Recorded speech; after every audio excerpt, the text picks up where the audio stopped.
గుంటూరు శృంగగిరి శారదాపీఠం తాలూకా శాఖ చాలా దర్శనీయమైనటువంటి ప్రదేశం. అందున శతచండీ యాగం జరుగుతోంది. దాని పూర్ణాహుతి 25వ తారీఖున జరుగుతుంది. అటువంటి శతచండీ యాగం జరిగి అందున ఆ శతచండీ యాగాన్ని నిర్వహిస్తున్నటువంటి ఋత్విక్కులు సామాన్యులైన వారు కాదు. సాక్షాత్తుగా శృంగగిరి పీఠం నుంచి ఎన్నిక చేయబడినటువంటి ఋత్విక్కులు, శృంగగిరి పీఠాధిపతులు, పరమ పూజ్యులు పరమహంస పరివ్రాజకాచార్య శ్రీ శ్రీ శ్రీ భారతీ తీర్థస్వామి వారి చేత నిమంత్రణము చేయబడిన వారు. వారు వచ్చి శతచండీ చేసి ఆ రోజున పూర్ణాహుతి జరుగుతుంది.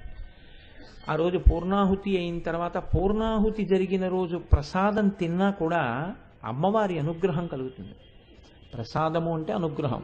శతచండీ యాగం చేస్తే ఎంత ఫలితమో శతచండీ యాగ ప్రసాదం తీసుకున్నా అంతే ఫలితం. శతచండీ అంటే అంత తేలిక విషయం ఏం కాదు, అంత గొప్పగా జరుగుతోంది.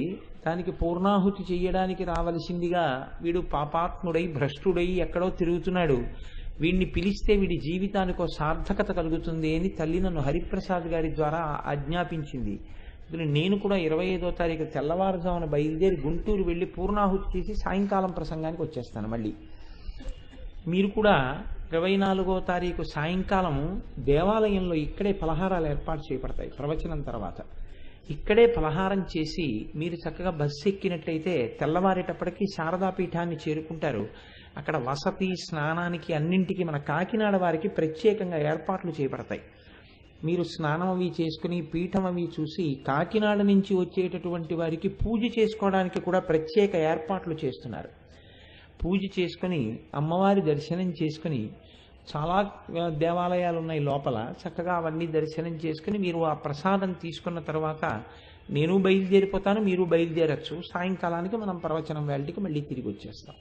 అందుకని దాని యందు ఉత్సుకత కలిగినటువంటి వారు ఆ బస్సుల్లో వద్దాం అనుకున్న వాళ్ళు మీ పేర్లని తదనంతరము కార్యక్రమానంతరము ఇప్పుడు తీసుకోరు, ఆ కార్యాలయంలో సంప్రదించండి. 1. 2, లలితా సహస్రనామ స్తోత్రాన్ని దోషరహితంగా ఏమీ తప్పులు లేకుండా చదవడం కోసం, ఇందులో ఏ నామం ఎక్కడ వరకు ఉంటుందండి అని అనుమానం రాకుండా ఉండడం కోసం ఒక్కొక్క శ్లోకంలో ఎన్ని నామాలు ఉన్నాయో శ్లోకానికి కుడి చేతి పక్కన చెప్తూ, ఒక్కొక్క శ్లోకంలో ఎన్ని అక్షరాలు ఒక నామం అవుతోందో చెప్తూ, ఆ అక్షరాల మీద మళ్ళీ అంకె వేస్తూ, శ్రీమాత అంటే దాని మీద 3, శ్రీ మహారాజ్ఞి అన్న చోట 5 ఇలా వేస్తూ ఆ శ్లోకాలని చాలా అద్భుతంగా ముద్రణ చేయించారు మా డాక్టర్ మూర్తి గారు. అలాగే ఒకటి ఇవ్వండి వాళ్ళకి చూపించడం కోసం. ఇవాళ వాటిని ఆవిష్కరించట్లేదు, మంచి తిథి నాడు చూసి ఆవిష్కరిద్దామని. దాన్ని చాలా అందంగా రూపకల్పనం చేశారు. ఆ గ్రంథం ఎంత గొప్పగా వాళ్ళు శ్రద్ధాభక్తులతో డాక్టర్ గారు, రమణారావు గారు రూపకల్పన చేశారంటే నిజానికి దానికి ప్రాణప్రతిష్ఠయే చేశారు. చూడగానే అమ్మవారిని లామినేట్ చేసి పైన వేశారు. అందుకని ఆ శోభ మీకు ప్రకటంగా ఉంటుంది. దీన్ని మనకి అందించినటువంటి మహానుభావుడు వ్యాస భగవానుడు. అందుకని వ్యాసుల వారి దర్శనం కూడా చేసుకోవచ్చు పుస్తకం తిప్పగానే.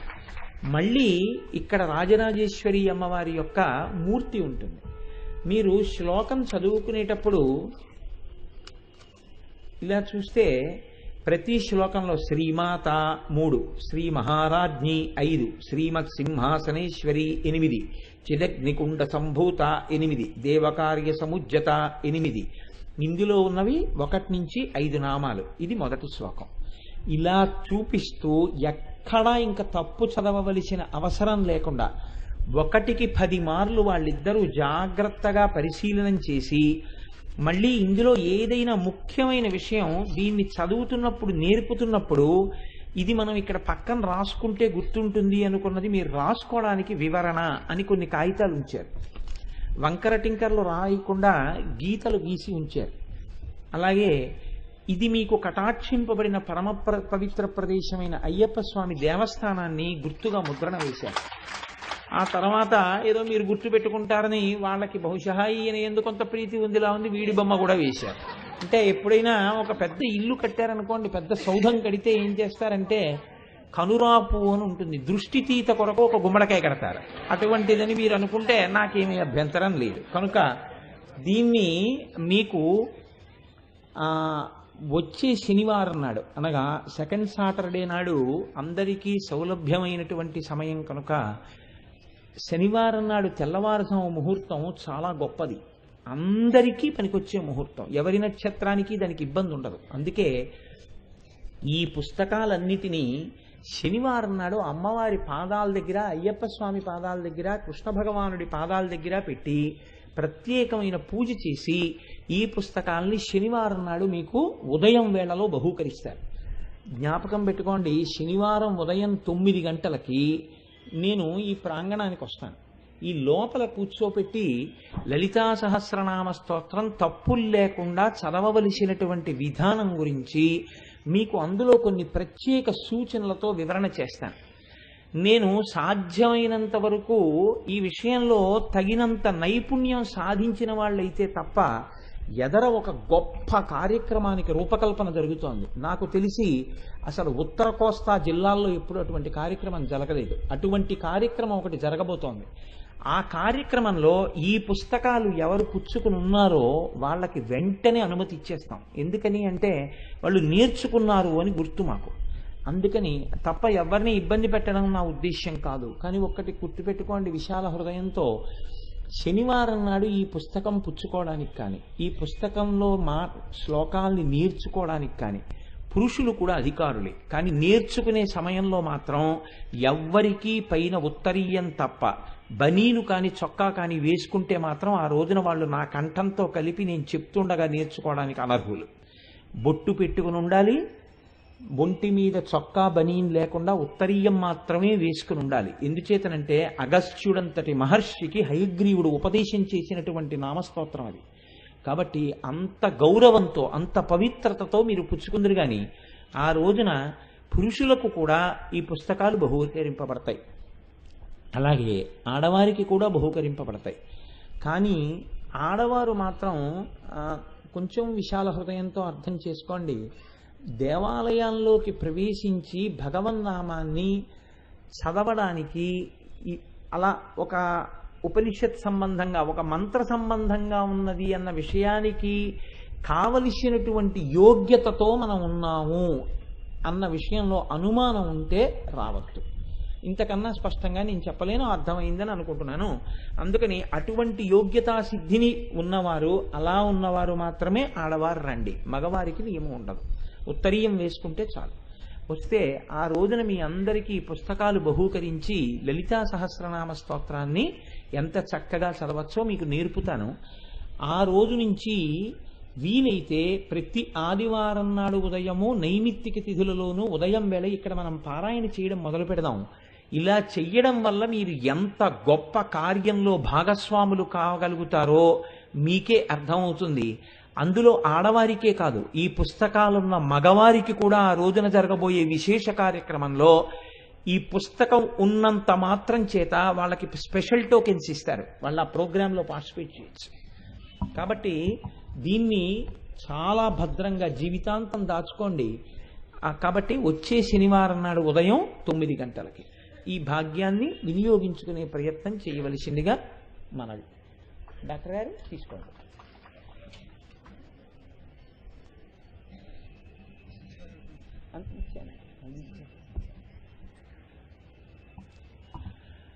హరి ఓం.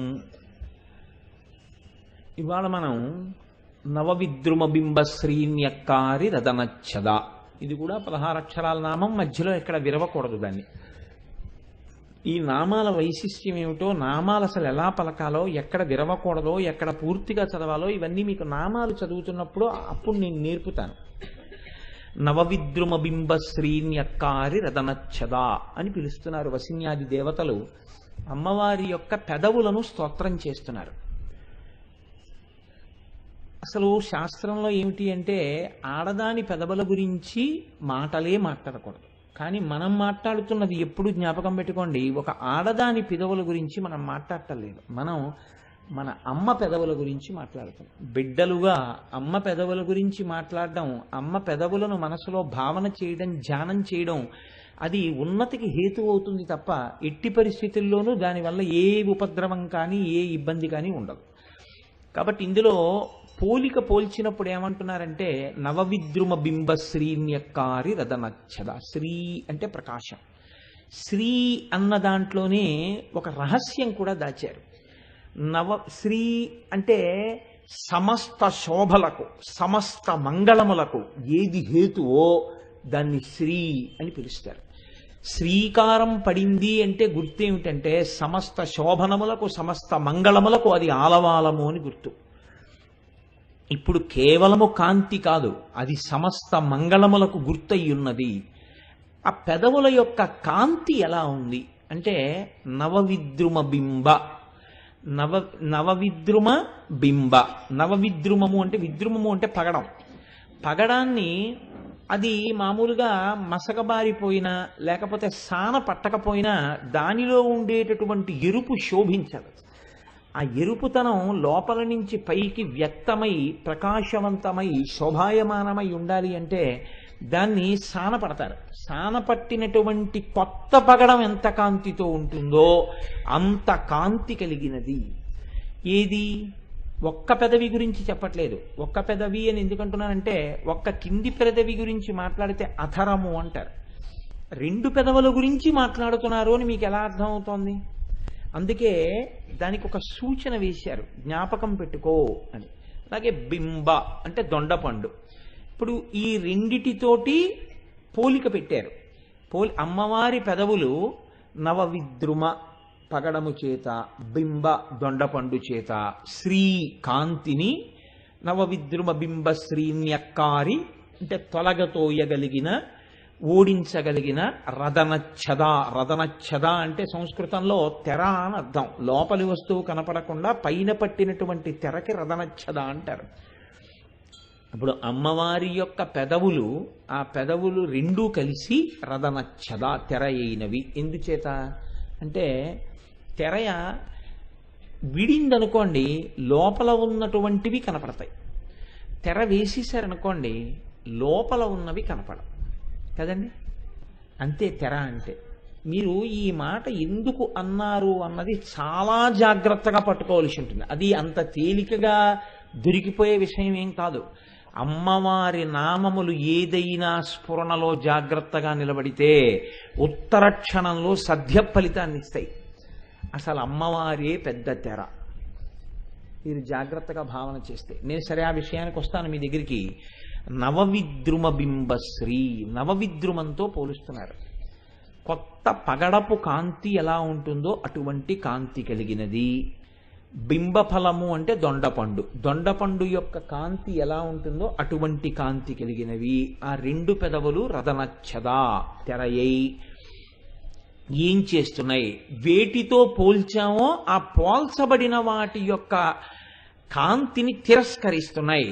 అంటే ఇప్పుడు అమ్మవారి పెదవులను పోల్చినప్పుడు నవవిద్రుమాన్ని, కొత్తగా సానపట్టిన పగడాన్ని, దొండపండుని పోలిగ్గా వేసినా ఈ రెండు నిజానికి అమ్మవారి పెదవుల కాంతి ముందు నిలబడలేవు.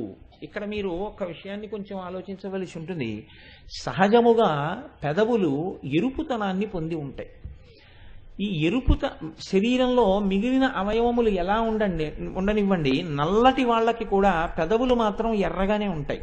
శరీరం నల్లగా ఉందని పెదవులు నల్లగా ఉండదు. పెదవులు నల్లగా ఉన్నాయనుకోండి ఖచ్చితంగా ఆయన ఏదో దురలవాటుకి అలవాటు పడినాడు అని గుర్తు. అందున మనం తెలుగు వాళ్ళం ఏమిటంటే ప్రపంచంలో ఎక్కడెక్కడ ఏ ప్రాంతాల్లో దురలవాట్లు ఉన్నాయో వాటన్నింటినీ అలవాటు చేసుకునేటంతటి గొప్ప సంస్కారవంతులం మనం. ఎందుచేత ఈ మాట అంటున్నానంటే ఒరియా వాళ్ళు తాంబూలం వేసుకుని నెత్తురు కక్కినట్టుగా ఉమ్ముతారు. అది మనకి అలవాటు. ముందు మోటార్ సైకిల్ మీద వెళ్ళిపోతూ వెనక మోటార్ సైకిల్ మీద వస్తున్న వాడి మీద పడుతుందేమో అని కూడా అక్కర్లేదు. రోడ్డు మీద నెత్తురు కక్కినట్టుగా ఉమ్ముకుంటూ వెళ్ళిపోవడమే. ఎందుకు ఈ దురలవాటు మనకు అనేటటువంటి ఇది ఉండదు. ఎవడో ఎక్కడో ఒక పెట్టులో పెట్టుకుని తమలపాకులు పచ్చి వక్కలు తినే అలవాటు కొంతమందికి ఉంది. మనం పెట్లు పెట్టుకుని పచ్చి తమలపాకులు. ఒకడికి నస్యం అంటే పొగాకు గుండని ముక్కుపుడిగా పీలుస్తారు. అది తెలుగు వాళ్ళకి అలవాటు. ఆఖరికి వాళ్ళ తెలుగుతనం ఆంధ్ర రాష్ట్రం ఎందుకు పనికొస్తోందంటే ప్రపంచంలో ఉన్న దురలవాట్లన్నీ ఒక్కచోటే చూడాలి అనుకుంటే ఆంధ్రప్రదేశ్లో చూడవచ్చు. కానీ ప్రపంచంలో ఎక్కడ ఏ మూల మంచి ఉన్నా అది మాత్రం మనం అనుకరించాం. తమిళనాట ఎవ్వరైనా బొట్టు పెట్టుకుంటారు, విభూతి పెట్టుకుంటారు, అది మాత్రం మనకు అక్కర్లేదు. మనం మాత్రం బొట్టు పెట్టుకోక్కర్లేదు, మనం విభూతి పెట్టుకోక్కర్లేదు. ఎవడికి వాడు ప్రాజ్ఞుడు. ఈ స్థితిని మనం పొంది ఉంటాం. మనకి మంచి లక్షణాలు అలవాట్లో లేవు, దుర్లక్షణాలు ఎక్కడ ఏ ఉన్నాయో వాటన్నింటినీ తెచ్చిపెట్టుకోవడం మనకు అలవాటైపోయింది. సరే, అది ఒక సామాన్యుని సణుగుడు, దాన్ని పక్కన పెట్టేసేయండి. కాకపోతే నేను దేని గురించి ప్రస్తావన చెయ్యవలసి వచ్చింది అంటే, ఈ విషయాన్ని పెదవులు నల్లబడ్డాయి అంటే అది ఒకటి శోభన హేతువు కాదు, రెండు ఎవ్వరి పెదవులు నల్లపడవు. పెదవులు నల్లపడిపోయాయి అంటే అర్థం ఏంటంటే పెదవులు ఆరిపోయాయి అంటారు. పెదవులు ఆరిపోవడం, పెదవులు పగిలిపోవడం, పెదవులు పుళ్ళు పడిపోవడం, ఇలాంటివన్నీ అనారోగ్య సూచనలు తప్ప ఏ వయస్సులోనైనా ఎర్రగా ఉంటాయి, ప్రత్యేకించి యవ్వనంలో మరీ ఎర్రగా ఉంటాయి. కనుక ఆ ఎర్రగా ఉండేటటువంటి పెదవులు పూర్వకాలంలో కూడా ఒక లక్షణం ఉండేదిట. లత్తుక అని ఒక పదార్థం, దాన్ని పాదములకు పారాణిగా పెట్టుకునేవారు, లత్తుక పెదవులకు పూసుకునేవారు. కానీ ఒక్క లక్షణం ఉంటుంది, భర్త పక్కన ఉన్నప్పుడు మాత్రమే కొన్ని అలంకారాలు చేసుకుంటారు, భర్త పక్కన ఉన్నప్పుడు మాత్రమే కొన్ని ఆభరణాలు పెట్టుకుంటారు. దానివల్ల ఏమవుతుందంటే సౌశీల్యము ప్రకాశిస్తుంది, లోకమునకు మర్యాద నిలబడుతుంది. కానీ ఇవాళ ఏమైపోయిందంటే భర్త పక్కన ఉన్నప్పుడు మామూలుగా ఉంటారు, వీధిలోకి వచ్చినప్పుడు లిప్స్టిక్ అన్న పేరుతో వేసుకుంటారు. ఎందుకు వేసుకున్నట్టు నేను చెప్పక్కర్లేదు. నీ సౌందర్యము చాలా మందిని ఆకర్షించాలని కోరిక, దేనికి వేసుకుంటున్నట్టు? అది లిప్స్టిక్ వేసుకుని వీధిలో తిరగడం అన్నది నాకు తెలుసున్నంత వరకు ఈ జాతి సంస్కారంలో లేదు. ఎందుకు వేసుకుంటారంటే భర్త యొక్క అనురాగమును పొందడానికి, భర్త సంతోషించడం కోసం. ఒక్క భర్తృ సమక్షంలో ఉన్నప్పుడు స్త్రీ కొన్ని అలంకారములను చేసుకోవచ్చు, అది ఆయన యొక్క ఇష్టం, అది ఆయన సంతోషాన్ని కలిగిస్తే అసలు ఆ విషయం గురించి వ్యాఖ్యానం చేసేటటువంటి అధికారం ఎవ్వరికీ లేదు. భార్యాభర్తల మధ్యకు వెళ్ళకూడదు కాబట్టి తప్ప అది 10 మందిలో లిప్స్టిక్ వేసుకుని తిరగవలసినటువంటి అవసరం కానీ, అలా అమ్మడం కానీ ఈ జాతికి తెలుసని నేను అనుకోవట్లేదు. అలా ఎక్కడా చెప్పలేదు, ఏ గ్రంథంలోనూ అలా లేదు. అలా వేసుకు తిరిగితే ఇంకొక రకంగా ఆలోచించవలసి వస్తుంది. దీన్ని భాగవతంలో నిరసించాడు కృష్ణ భగవానుడు. సరే, ఇప్పుడు నేను ఆ కోణం నాకెందుకు, నేను మాతృస్వరూపం గురించి మాట్లాడుతున్నాను కాబట్టి ఆ నిరసన గురించి నేను మాట్లాడను. కనుక చూడండి, నవవిద్రుమ బింబ శ్రీన్యక్కారిరదనచ్చదా, అమ్మవారి పెదవులు చాలా ఎర్రతనంతో, ఆ ఎరుపులోంచి ఒక కాంతి ఉంది. నేను మీతో విజ్ఞాపన చేసి ఉన్నాను, అమ్మవారి ఎరుపు కేవలం పేలవమైన ఎరుపు కాదు. ఎందుచేత అంటే కొన్ని ఎరుపులు ఉంటాయి, ఆ ఎరుపు చూడగానే జుగుప్స కల్పిస్తుంది, అబ్బా అనిపిస్తుంది, కానీ మీకు శోభస్కరంగా ఉండదు. ఒక వ్రణం, ఒక కురుపు చాలా ఎర్రగా ఉందనుకోండి, అది ఎంత సూర్యకిరణాలు పడి మిరిసిపోతున్నా ఇది కురుపులా ఉంది అని ఎవరందరూ, ఎందుకు? అది హీనోపమానం, దాని యందు ప్రకాశం ఉండదు, దాని యందు బాధ ఉంటుంది. అమ్మవారి పెదవులను పోల్చేటప్పుడు చాలా గొప్ప మాట అంటున్నారు, శ్రీ, ఆ శోభ ఎటువంటి శోభ, ఎటువంటి కాంతి ఆ కాంతి అంటే దొండపండు యొక్క కాంతిని, నవవిద్రుమము యొక్క కాంతిని తిరస్కరించగలిగినది. ఇక్కడ మీరు ఒక్క విషయాన్ని ఆలోచించండి, అమ్మవారు నిత్య యవ్వన కాబట్టి ఆవిడ పెదవులు ఎప్పుడూ అలా ఎర్రగా ఉండడంలో పెద్ద ఆశ్చర్యం ఏం లేదు. రదనచ్చదా, ఆ పెదవులు మూసుకుని ఉన్నాయి అంటే ఇప్పుడు పెదవులు విప్పితే ఏమవుతుందన్న విషయం మీకు చెప్పట్లేదని గుర్తు కదండి. పెదవులు ఇలా విచ్చుకునున్న 2 పెదవులు కనపడతాయి, కానీ అలా విచ్చుకుని ఉంటే 2 పెదవులే కనపడతాయంటే తప్పు, ఇంకా కనపడతాయి కొన్ని. కాబట్టి వాళ్ళు ఏది మాట్లాడుతున్నారు అంటే మీరు చాలా జాగ్రత్తగా దాన్ని ధ్యానం చేస్తే ఆ నామాన్ని అని కూర్చున్న అమ్మవారి గురించి మాట్లాడుతున్నారు. ఆ నోరు విప్పలేదు, ఆవిడ విప్పకుండా కూర్చుంది. అలా విప్పకుండా కూర్చున్నటువంటి అమ్మవారు ఎవరున్నారో ఆ తల్లి యొక్క పెదవులు రదనచ్చదా, తెరవలే ఉన్నవి. ఇప్పుడు ఈ తెర ఉంటే ఏమైంది, వెనక ఏముందో మీకు తెలియదు. తెర అన్నది దేనికి ఉపయోగపడుతుందంటే వెనక ఉన్నటువంటి వస్తువుని తెలియచేయకుండా ఉంచేదాన్ని తెర అంటారు. అసలు అద్వైత సంప్రదాయంలో అమ్మవారే ఒక పెద్ద తెర. అంటే శ్రీ విద్యా సంప్రదాయమునందు ఆవిడ మహారాజ్ఞి, పరిపాలకురాలు, ఆవిడ మోక్షాన్ని ఇవ్వగలదు. అద్వైత సంప్రదాయమునందు అమ్మవారిని మాయాశక్తిగా చెప్తారు. దానివల్ల వచ్చేటటువంటి దోషము లేదు, దానివల్ల అమ్మవారిని తక్కువ చేసినట్టు కాదు. ఆ మాయ పరబ్రహ్మము యొక్క శక్తి. ఈ మాయ అన్నది అమ్మవారు ఏం చేస్తుంది అంటే చాలా గమ్మత్తుగా ఉంటుంది. అమ్మవారు వేసేటటువంటి మాయా అనబడేటటువంటి అవనిక తెర వల్ల మీకు ఒక నష్టం కలుగుతూ ఉంటుంది. ఏమిటా నష్టం అంటే శివదర్శనం కలగదు, అంటే ఆత్మదర్శనం అవ్వదు, ఈశ్వర దర్శనం అవ్వదు.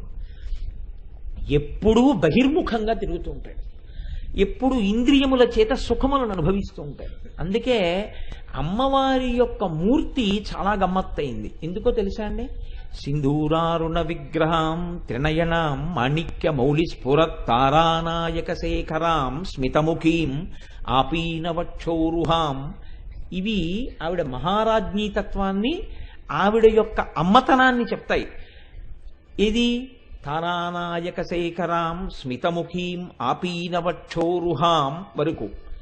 కానీ పాణిభ్యాం అలిపూర్ణరత్న చషకం ఇక్కడొచ్చింది. అమ్మవారు చేతిలో ఒక బంగారు పాత్ర పట్టుకుంది. ఇప్పుడు ఈ బంగారు పాత్రలో ఏముంది? అందులో తేనె ఉంది అనుకోండి, సమయాచారాన్ని బట్టి తేనె ఉంది. ఆ తేనె కోసం గండు తుమ్మెదలు మూగుతున్నాయి. ఆవిడ ఒక చేతిలో తామర పువ్వు పట్టుకుంది. రత్న ఘటస్థ రక్త చరణాం. ఆ తల్లి ఒక కుండ వంటి ఆకారము కలిగినటువంటి రత్నములతో చేయబడిన పాదపీఠం మీద తన పాదాలు పెట్టింది. ఇప్పుడు ఇలా తామర పువ్వుని, ఇలా తేనె పాత్రని పట్టుకుంది. దాని మీద తుమ్మెదలు ముసురుతున్నాయి. ఆవిడ ఏం చేస్తుందంటే, ఈ చేతిలో తామర పువ్వు ఎందుకో తెలుసా అండి? ఈ తామర పువ్వు మీ యొక్క హృదయం, మీ హృదయం భగవంతుడి పట్ల భక్తి అన్న తేనెతో నిండితే అక్కడికి వస్తుంది తుమ్మెద. ఇక్కడ ముసిరే తుమ్మెదలు వేరు, పరమేశ్వరుడు అనబడేటటువంటి తుమ్మెద అప్పుడు ఆ పువ్వు దగ్గరికి వస్తుంది. అందుకే ఈశ్వరుడికి ఒక పేరు రసగ్రాహి. రసగ్రాహి అంటే తేనె తాగుతాడు. ఏ తేనె? ఇక్కడ ఉన్న భక్తి తేనె. ఇప్పుడు ఈ హృదయం ఏమవ్వాలి? హృత్పుండరీకం. అది ఒక పద్మం అవ్వాలి. ఆ పద్మములో ఏముండాలి? స్వచ్ఛత ఉండాలి. ఏమిటా స్వచ్ఛత అంటే అనుష్ఠానమునందు భగవంతుని యందు భక్తి స్పష్టంగా తెలుస్తూ ఉండాలి. ఈ భక్తితో ఉండడం పువ్వు యొక్క స్వచ్ఛత. దీనికి సుగంధం ఉండాలి.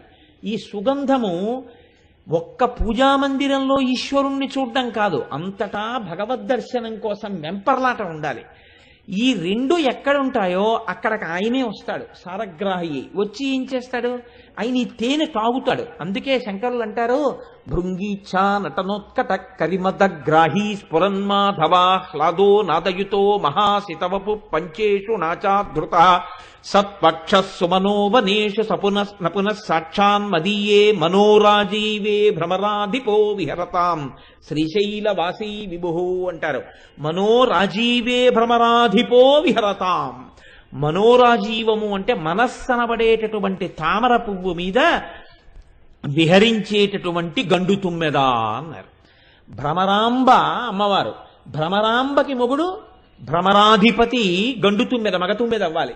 ఇప్పుడు సారగ్రాహి అయినటువంటి పరమేశ్వరుడు భక్తుడి యొక్క హృదయము మీద తిరుగుతూ ఆ భక్తి అనేటటువంటి తేనె తాగడానికి సిద్ధమై ఉంటాడు. ఎవరు అమ్మవారి పాదముల మీద వాలుతారో, ఎవరు అమ్మవారికి నమస్కారం చేసి భక్తిని కోరుకుంటారో అటువంటి వారు ఈ తామర పువ్వు దగ్గరికి వెళ్ళేటట్టు చేస్తుంది.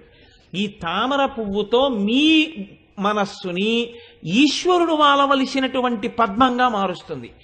ఎవడు ఇంద్రియ లంపటంతో ఉండి అమ్మవారి పాదముల వంక చూడడో వాడికి తేనె మీద ముసిరేటట్టు చేస్తుంది. అంటే ఆవిడేమనదు, ఇంద్రియ సుఖములను ఇచ్చేస్తుంది. మృత్యు అంటే ఏమిటో తెలుసా అండి? చాలా చమత్కారం. ఇంద్రియ సుఖముల యందు మగ్నుడగుట అంటే మృత్యు అంటే. ఇంద్రియములతో సుఖం అనుభవించడం తప్ప ఎప్పుడూ ఈశ్వరుడి వైపుకి తిరగడం చేత కాదనుకోండి.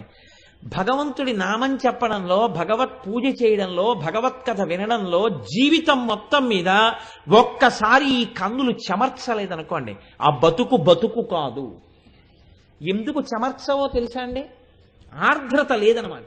అసలు సీతమ్మ తల్లి కథ చెప్పండి, దేవీ భాగవతం చెప్పండి, భాగవతం చెప్పండి, లలితా సహస్రం చెప్పండి, వాడికి అది ఎందుకు పనికి వస్తుందంటే వాడికి కాసేపు కాలక్షేపానికి కూర్చుంటే తప్ప ఆర్ద్రత లేదు.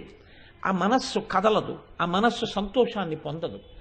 ఎక్కడ మనస్సు కదిలిపోతుందో, ఎక్కడ ఆ ఈశ్వరుడు యొక్క వైభవం వినడం చేత గొప్ప ఆనందం కలిగి కన్నుల వెంట నీరు కారుతుందో, వినగా వినగా వెళ్ళి భగవంతుడి పాదముల మీద ఒక పువ్వు వేసేటప్పుడు, ఒక శ్లోకం చదివేటప్పుడు ఆనందం చేత కన్నులు చెమరుస్తాయో, ఎవడి కన్నులు చెమర్చడం నేర్చుకున్నాయో ఈశ్వరుడి యొక్క గొప్పతనానికి, భక్తుడి యొక్క గొప్పతనానికి, ఆ హృదయము రసాస్వాదనమునకు ఈశ్వరుడికి సిద్ధమైన వస్తువై ఉన్నది. మీ కన్నులు ఎప్పుడైనా అలా చెమర్చాయా? అందుకే మీ ఏడుపు మీకు అగ్ని పరీక్ష. ఎన్నింటికి ఏడుస్తాం అక్కర్లేని వాటికి. ఒక్కసారి ఎప్పుడైనా ఈశ్వరుడి విషయంలో ఆనంద భాష్పాలు కారాయా? ఎప్పుడైనా ఒక్కసారి కళ్ళు చెమర్చాయా? ఒక్కసారి ఎప్పుడైనా రామాయణం చదువుతుంటే ఆ రామచంద్రమూర్తి యొక్క ధర్మనిరతి గురించి చదివి నీ కళ్ళు తడిసిన సందర్భం ఉందా? నీ జీవితం మొత్తం మీద ఎప్పుడైనా ఈ పుస్తకంలో ఈ ఘట్టం చదివితే నా మనసు నిండిపోతుందండి అని నువ్వు ఆ పుస్తకం తీయగానే అట్టపక్కన పేజీ నెంబర్ వేసి నువ్వు మళ్ళీ ఒకసారి అది చదివగానే నీ మనస్సులో ఒక్కసారి కళ్ళు మూసుకుంటే ఆ సందర్భం ద్యోతకమై అబ్బా ఏమి మహాపురుషుడు అని నీ మనసు కదిలిపోయి నీ కళ్ళు తడిసిన సందర్భం జీవితంలో ఎప్పుడైనా ఉందా? ఎప్పుడూ వస్తువుల గురించే ఏడిచావా? దీనికి ట్రైనింగ్ ఎవ్వరూ ఇవ్వలేదు నీకు ఏడవమని. పుట్టుక ఏడుపు, చావు ఏడుపు, రెండిటి మధ్య ఉంచుకున్నది ఏడుపే తప్ప నీకు ఏడుపుతో పుట్టినవాడివి ఏడవకుండా నవ్వుతూ వెళ్ళిపోగలిగినటువంటి స్థితి కోసం బోధంతా వచ్చింది. ఇది నేను కాదు, నేను ఆత్మని అని తెలుసుకుని పరమ సంతోషంగా చిరునవ్వుతో ఈ శరీరాన్ని కట్టిన బట్ట విప్పినంత తేలికగా ఈ శరీరాన్ని విడిచిపెట్టగలిగినటువంటి జ్ఞానసిద్ధి కొరకు, అంతటి భక్తి కొరకు నువ్వు ఆ బోధని విని లోపల జీర్ణం చేసుకుంటున్నావా? అలా కాకపోతే బతుకంత ఏడుపే. పుట్టినప్పుడు ఏడిచావు, వెళ్ళిపోయినప్పుడు ఏడిచావు. నిన్ను తలుచుకుని ఏడిచే రోజంటూ ఉంటే మీరు చూడండి, లోకంలో అన్నిటి కోసము ఏడిచి ఏడిచి ఏడిచి ఏడిచి బతికిన వాడి కోసం ఏడిచే వాళ్ళు 5-6 రోజులే ఉంటారు. నేను ఈ మాట ఎందుకంటున్నానో తెలుసా అండి? గరుడ పురాణాన్ని ఆధారం చేసి చెప్తున్నాను. జీవుణ్ణి తీసుకెళ్లరు, పైన నించోబెడతారు. చూడవాయా ఏమిటి అంత బాధపడిపోతున్నావు రావడానికి? మేమేం బలవంతంగా తీసుకెళ్ళాం, చూడొచ్చు, నువ్వు 11 రోజులు నిన్ను అనుమతిస్తా ఉంటారు. నించుంటాడు జీవుడు, వాడు చూసుకుంటాడు వాడి దేహాన్ని. తన శరీరం కట్టెలలో కాలుతుండగా చూస్తాడు. అరే దీనికి కదరా ఇన్ని ఫెయిల్ అండ్ లవ్లీలు రాశాను, ఇంత పౌడర్ రాశాను, దీనికి కదా ఇంత అన్నం పెట్టాను, దీనికి కదా ఇన్ని పంచెలు కట్టాను, ఇది ఎంత నిర్దాక్షిణ్యంగా కాలిపోతోందిరా అని తెల్లబోతాడు. అది కాలి బూది అయిపోతుంది. కొడుకు మొదటి రోజు ఏడుస్తూ కూర్చుంటాడు. 2 రోజులు అవుతుంది, 3 రోజులు అవుతుంది. 4వ రోజున కొద్దిగా దుఃఖం ఉపశమించిన తర్వాత అయిన వాళ్ళు వచ్చి ఒకసారి బీరువా తీద్దామంటారు. బీరువా తీసిన తర్వాత దేవాలయాలకన్నిటికీ దానం చేసిన రసీదులే కనపడ్డాయనుకోండి. అందులో ఆయన సొమ్మేం పోయిందయా, ఇచ్చేశాడు, మీరు ఎలా పోతే ఆయనకి ఎందుకంటారు. చాలా నిర్దాక్షిణ్యంగా ఉంటుందండి. మీకు తెలియని విషయాలు కావు. ఎంత అదృష్టవంతుడివయా అటువంటి వాడికి కొడుకువయ్యావు అనేవాడు ఉండడు లోకంలో. మీరు ఎంత చెయ్యండి, ఎంత ఇవ్వండి, ఇంకా ఇవ్వలేదని ఏడిచేవాళ్లే ఉంటారు దేహబంధువులు. ఇటువంటి తండ్రికి నేను కొడుకుననేవాడు ఎక్కడో ఉంటాడు. 11 రూపాయలతో గోదానం చేసేవాడే కానీ నిజంగా ఆవును తెచ్చి దానం చేసేవాళ్ళే లేరు. 9 రోజులు అవుతుంది, 10 రోజులు అవుతుంది. వీడంటాడు, నేను ఎన్ని కుటుంబాలు చూశానో. కర్త ఉప్పు కారాలు బాగా తక్కువగా ఉన్నటువంటి పదార్థాన్ని తిని తల్లిదండ్రుల యొక్క యశస్సుని స్మరణ చెయ్యాలి. 4 రోజులు అయిపోగానే అంటారు, అబ్బా ఎన్నాళ్ళు ఈ దిక్కుమాలను గోళ తినలేక చేస్తున్నాం, పర్వాలేదు ఏం పర్వాలేదు కాస్త సాంబార్ పెడదు అంటాడు. లేకపోతే అదేంటి 4 వడలు తగలాయి అంటాడు. ఎంత బాధ అంటే ఇంకా ఎప్పుడెప్పుడు 11వ రోజు వస్తుందా అని చూసి అవతల లీవు దొరకట్లేదు, ఈ గోళలోటి 11 రోజులు అని చెప్పేసి అక్కడికి వెళ్ళలేకపోయాను, ఇక్కడికి వెళ్ళలేకపోయానని ఏడిచి 11 రోజులు అయిపోగానే 11వ రోజు సంతర్పణ అవుతుంటే బావమరుదులు వచ్చి బట్టలు పెట్టేస్తారు. పెట్టి ఆ బావా ఎన్నాళ్ళు ఇలా ఏడుస్తూ కూర్చుంటావు, చక్కగా నువ్వు ఇంకా ఉత్తరీయాన్ని కుడి భుజం మించి ఎడం భుజం మీదకి మార్చు, ఇక యజ్ఞోపవీతాన్ని అపసవ్యం చేయడం మానేసి కొత్త యజ్ఞోపవీతం వేసేసుకుని ఇంకిక్కడి నుంచి భోగం అనుభవించంటారు. అంటే ఆయన ఏం చేస్తాడంటే మామూలుగా వండుకు తినేస్తుంటాడు, సిద్ధపడిపోతాడు. అప్పుడు వీడు చూస్తాడు పైనుంచి, వీడి కోసం నేను ఇంత కష్టపడింది, వీడు తిథి కూడా ఇక జ్ఞాపకం పెట్టుకునేటట్టు లేడు, వీడు చేసింది ఏమీ లేదు నా కోసం, వీడు 11 రోజులకి ఇంత బాధపడిపోతున్నాడు, వీడి కోసం నా జీవితం అంతా వదిలిపెట్టేశాను, అలా కాలిపోయింది. ఇప్పుడు ఇక నేను చేసేది ఏముంది, శరీరం లేదు, ఎటు పోవాలో అటు పోవడమే అంతే.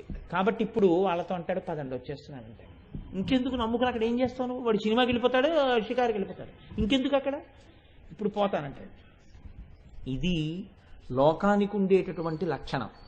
ఏడుస్తూ పుట్టి ఏడుస్తూ పోయి నువ్వేం సాధించావు? నీ జీవితంలో ఒక్కసారి ఈశ్వరుడి గురించి ఏడిచిన రోజు ఏదైనా ఉంటే నాకు చెప్పు, నీ పాదాలకి నేను నమస్కారం చేస్తాను. ఎందుకనంటే వాడు మహాత్ముడు.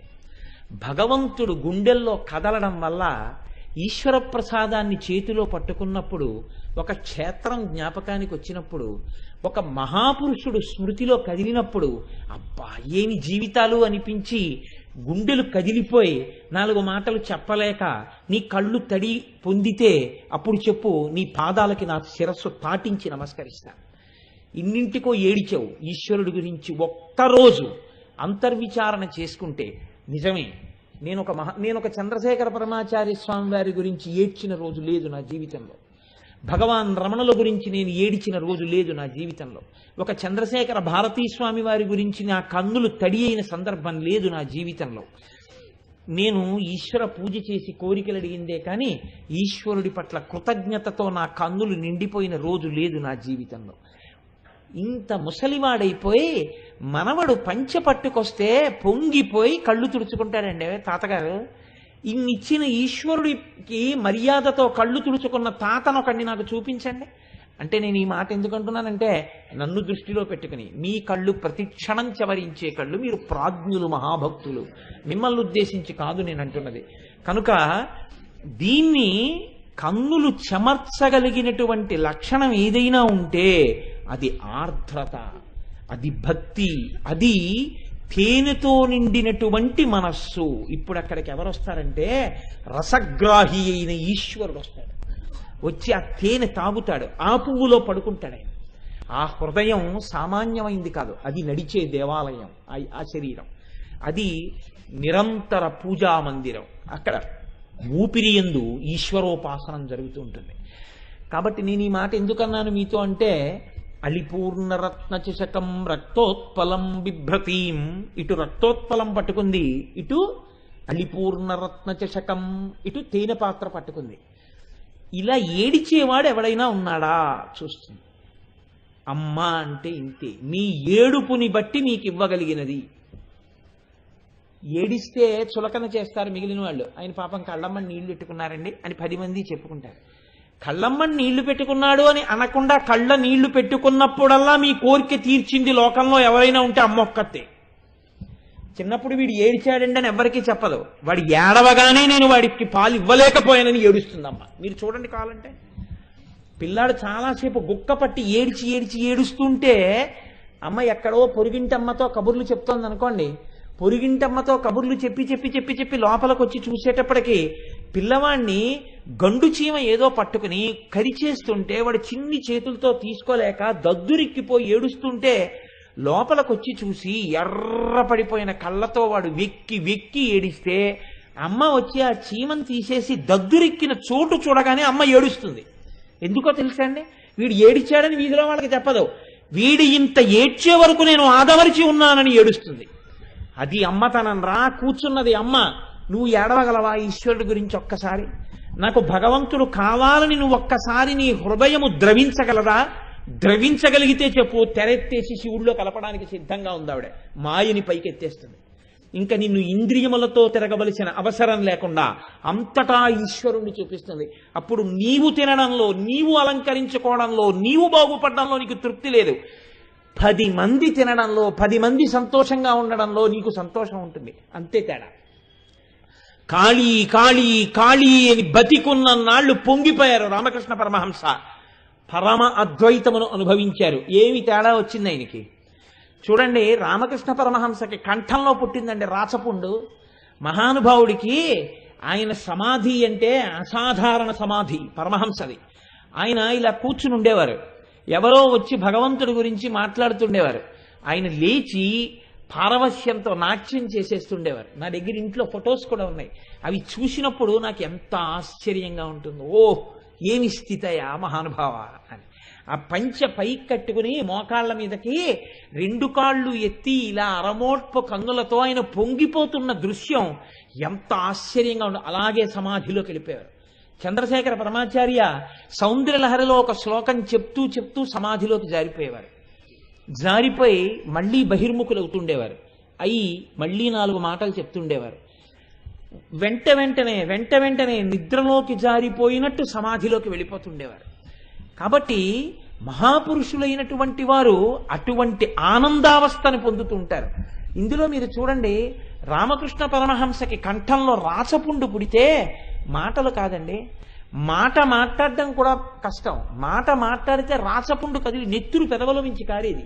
అటువంటి స్థితిలో వివేకానందుడు అన్నాడు, మీరు ఖాళీ ఖాళీ అంటే అమ్మవారు మీతో మాట్లాడుతుంది. మీరు వెళ్ళి అమ్మా ఇంత అన్నం తినలేకపోతున్నానమ్మా, ఈ రాచపుండు తీసేయి అని అడిగితే తీయదా అని అడిగారు. అమ్మ తీయదంటారా, అమ్మ తీస్తుందంటారా? అమ్మ తీస్తుంది అంటే ఎప్పుడు తీస్తుంది తను అడిగితే? అంత హేయంగా శరీరం మీద మమకారం ఉంటే కదా ఆయనకి. అది ఎప్పుడో నశించిపోయింది. పైన ఉన్న తిత్తి గురించి ఆయనకి సంబంధం లేదు, లోపల ఉన్న ఆత్మతో ఆయన అనుసంధానమై ఉన్నారు. తిత్తి ఎలా పోతే ఆయనకి ఎందుకు? బట్ట చిరిగిపోయిందని బాధ లేదు, శరీరం కాపాడబడిందని సంతోషం. అలా శరీరం పోతోందని బాధ లేదు, ఆత్మ తెలిసిందని, ఆత్మ యందు మగ్నమయ్యానని ఆత్మగా నిలబడి ఆయన ఉన్నారు. ఆయన ఏమీ అనలేదు. అప్పుడు కూడా ఆయన గురుత్వం చూడండి, ఇది గురువు అంటే. అందుకే భగవాన్ రమణులు ఒక మాట అంటారు, గురువు అనగా ఎవరు?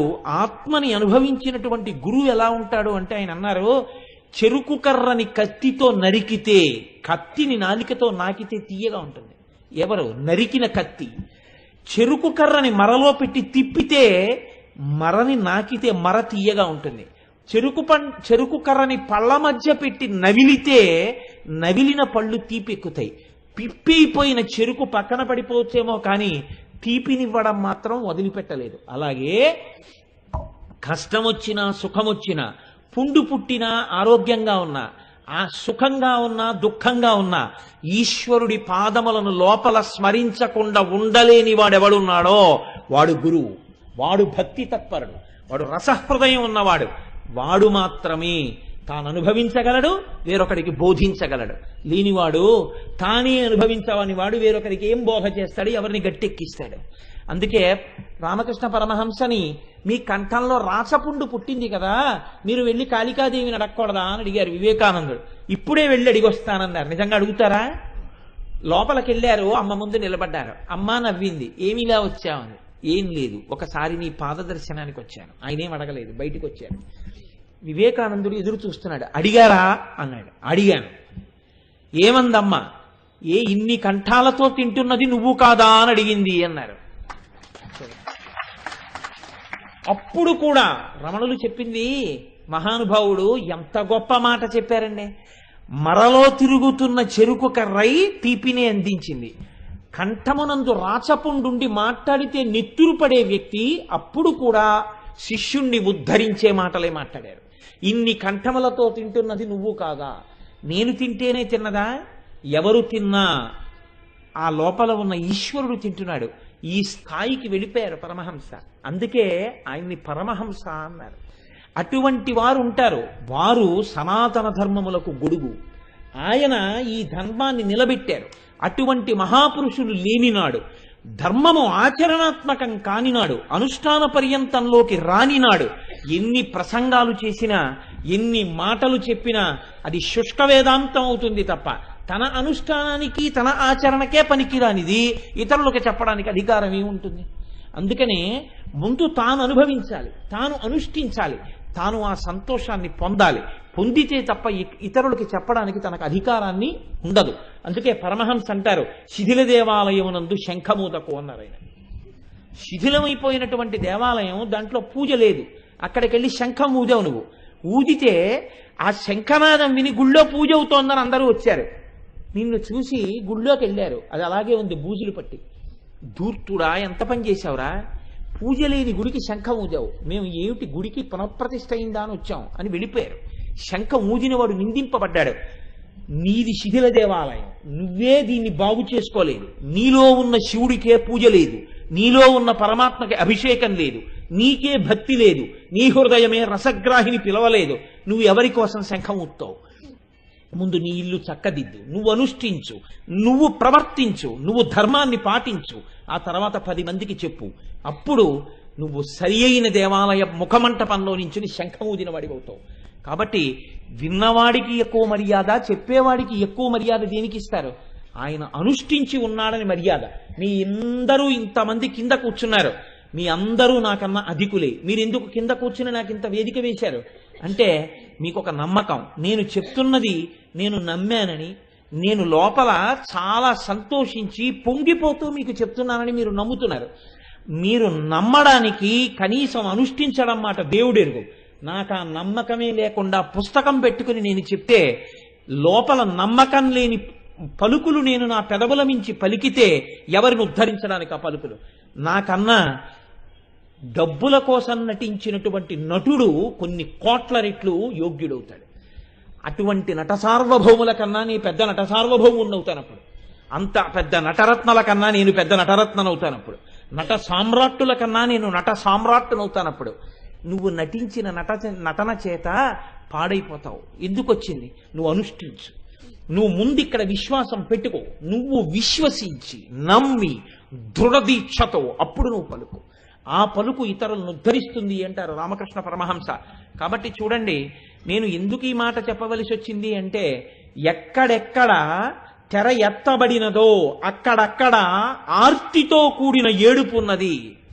నాకు భగవంతుడు కావాలని ఏడిచేవాడొకడుంటే, అది కూడా చాలా గొప్పగా ఈశ్వరుడి కోసం, ఏ కోరిక లేకుండా, నాకు బట్టల జత కావాలని, మా అబ్బాయికి ఉద్యోగం కావాలని, మా అమ్మాయికి పెళ్ళవ్వాలని ఏడవడం కాదు, ఒక్కసారి ఈశ్వర నా కంటికి కనపడవా అని ఏడిచేవాడుంటే వాడి కోసం శివుడు సిద్ధంగా ఉన్నాడు. అందుకే ఆ మహానుభావుడు ఒక మాట అంటారు, నిన్నే రూపముగా తలంతు మొదలో నీ రూపు మోకాలో, స్త్రీ చన్నో కుంచమో మేకపెంటికయో, నాకున్ సాకారంబుగా చూపవే చిన్నీరేజ విహారమత్త మధుపా శ్రీకాళహస్తీశ్వర అంటాడు ధూర్జటి. నువ్వు భక్తులను అనుగ్రహించడానికి రకరకాలుగా కనపడ్డావు, ఈ భక్తుణ్ణి కూడా అనుగ్రహించడానికి ఒక్కసారి సాకారంగా కనపడవయ్యా శంకర అని ఏడిచాడు. అంతే. మహానుభావులు చూడండి, కృష్ణదేవరాయల వారి ఆస్థానంలో ఉన్న వాళ్ళు అష్టదిగ్గజాలు ఎన్నో పుస్తకాలు రాశారు. ఏ పుస్తకమైనా దేవాలయాల గోడల మీద నిలబడిందా? శ్రీమదాంధ్ర కవితా పితామహ సర్వతోముఖంక పంకజక్షపాదాంబుజాధీన మానసేందిందిర నందవర పరవంశోత్తం చటకోపతాప ప్రసాదాదిత సాధిత చతుర్విధ కవితామ తల్లి కల్లసాని చొక్కయామాచ్యపుత్ర పెద్దనార్య ప్రణీతంబైన స్వారోచిత మరుసంభవంబను మహాప్రబంధంబు అని రాసుకున్నాడు అలసాని పెద్దనగారు. ఎక్కడ నిలబడింది పెద్దనగారి గ్రంథం? నేను ప్రబంధాన్ని తక్కువ చేసి మాట్లాడటలేదు. ఏ దేవాలయపు గోడల మీద నిలబడింది? అందులో ఎన్ని చమత్కారాలైనా ఉండొచ్చు, ఎంత గొప్ప గొప్ప పద్యాలైనా ఉండొచ్చు. ఒక్క పద్యం చెప్తే అటజని కంచ భూమి సురుడంబర తుంబి శిరస్సరజ్జరీ పటల ముహుర్ముహుర్లుట దభుంగ తరంగ పృదంగ నిస్మల స్ఫుట నటనారు రూప పరిపుల్ల కలాప కలాపిజాలమున్ గటక చరత్కరేణుకర కంపిత సాలము శితశైలమున్. ఒక్క బ్రాహ్మణ బ్రహ్మచారిని వర్ణిస్తే అర్ధచంద్రుడి తేట నవఘళించులలాట పట్టి తీర్చిన గంగ మట్టితోడ చెక్కుటద్దముల యందు జిగివెల్లువలు చిందు రమణీయమణి కుండలములతోడ పసిడి వ్రాత జలంగు మిసిమిదోప జలంగు అరుణాంశకోత్తరీ ఎంబుతోడ సరిలైన రాకట్టు జలువా మొలకట్టు బెడగారు నిర్కావి పింజతోడ ధవళ ధవళములకు జన్నిదములతోడ కాశికాముద్రగిడిన బుంగరంబుతోడ శాంతరసముప్పు బ్రహ్మ తేజంబుతోడ ప్రవరుడయ్య వియచ్చర ప్రవరుడపుడు. ఎటువంటి పద్యాలైనా ఇచ్చారు పెద్దనగారు. నేను ఆయన సాహిత్యాన్ని తప్పు పట్టట్లేదు, ఆయన ప్రబంధం తక్కువని నేను చెప్పట్లేదు. కానీ గుడిగోడలకు ఎక్కింది ఏది ఎక్కింది? ధూర్జటిది ఎక్కింది. ఎందుకు ఎక్కింది? ఆర్తితో చెప్పుకున్నాడు. ఏది చెప్పుకున్నాడు? తన గొప్ప చెప్పుకోలేదు, తన తప్పు చెప్పుకున్నాడు వెళ్ళి పరమశివుడికి. రోషీరోయదు కామినీ జనుల తారుణ్యోరు సౌఖ్యంబులన్ బాసీబాయదు పుత్రమిత్రధన సంపద్భ్రాంతి వాంఛాలతల్ కోశీకోయదు నమనంబకట నీకున్ ప్రీతిగా సత్క్రియల్ చేసి చేయదు దీని త్రుళ్ళనసవే శ్రీకాళహస్తీశ్వర అని చెప్పుకున్నాడు. అలా చెప్పుకున్నాడు కాబట్టి నా చదువెందుకయా, ఎందుకు వచ్చిన చదువు, పనికిరాని చదువు, నా కవిత్వం కవిత్వమా? నిన్ను చేరుకోవడానికి ఇది ఉపాసన వస్తువు కాకపోతే, నా కవిత్వము నా పాండిత్యము నీ పాదముల ముందు దీపం కాలేకపోతే, నీ దర్శనానికి ఇది హేతువు కాలేకపోతే నా విద్య ఎందుకు పనికొస్తుందయా అన్నారు. బిరుదుల కోసమని చెప్పేసి కవిత్వం చెప్పుకోలేదు ధూర్జటి.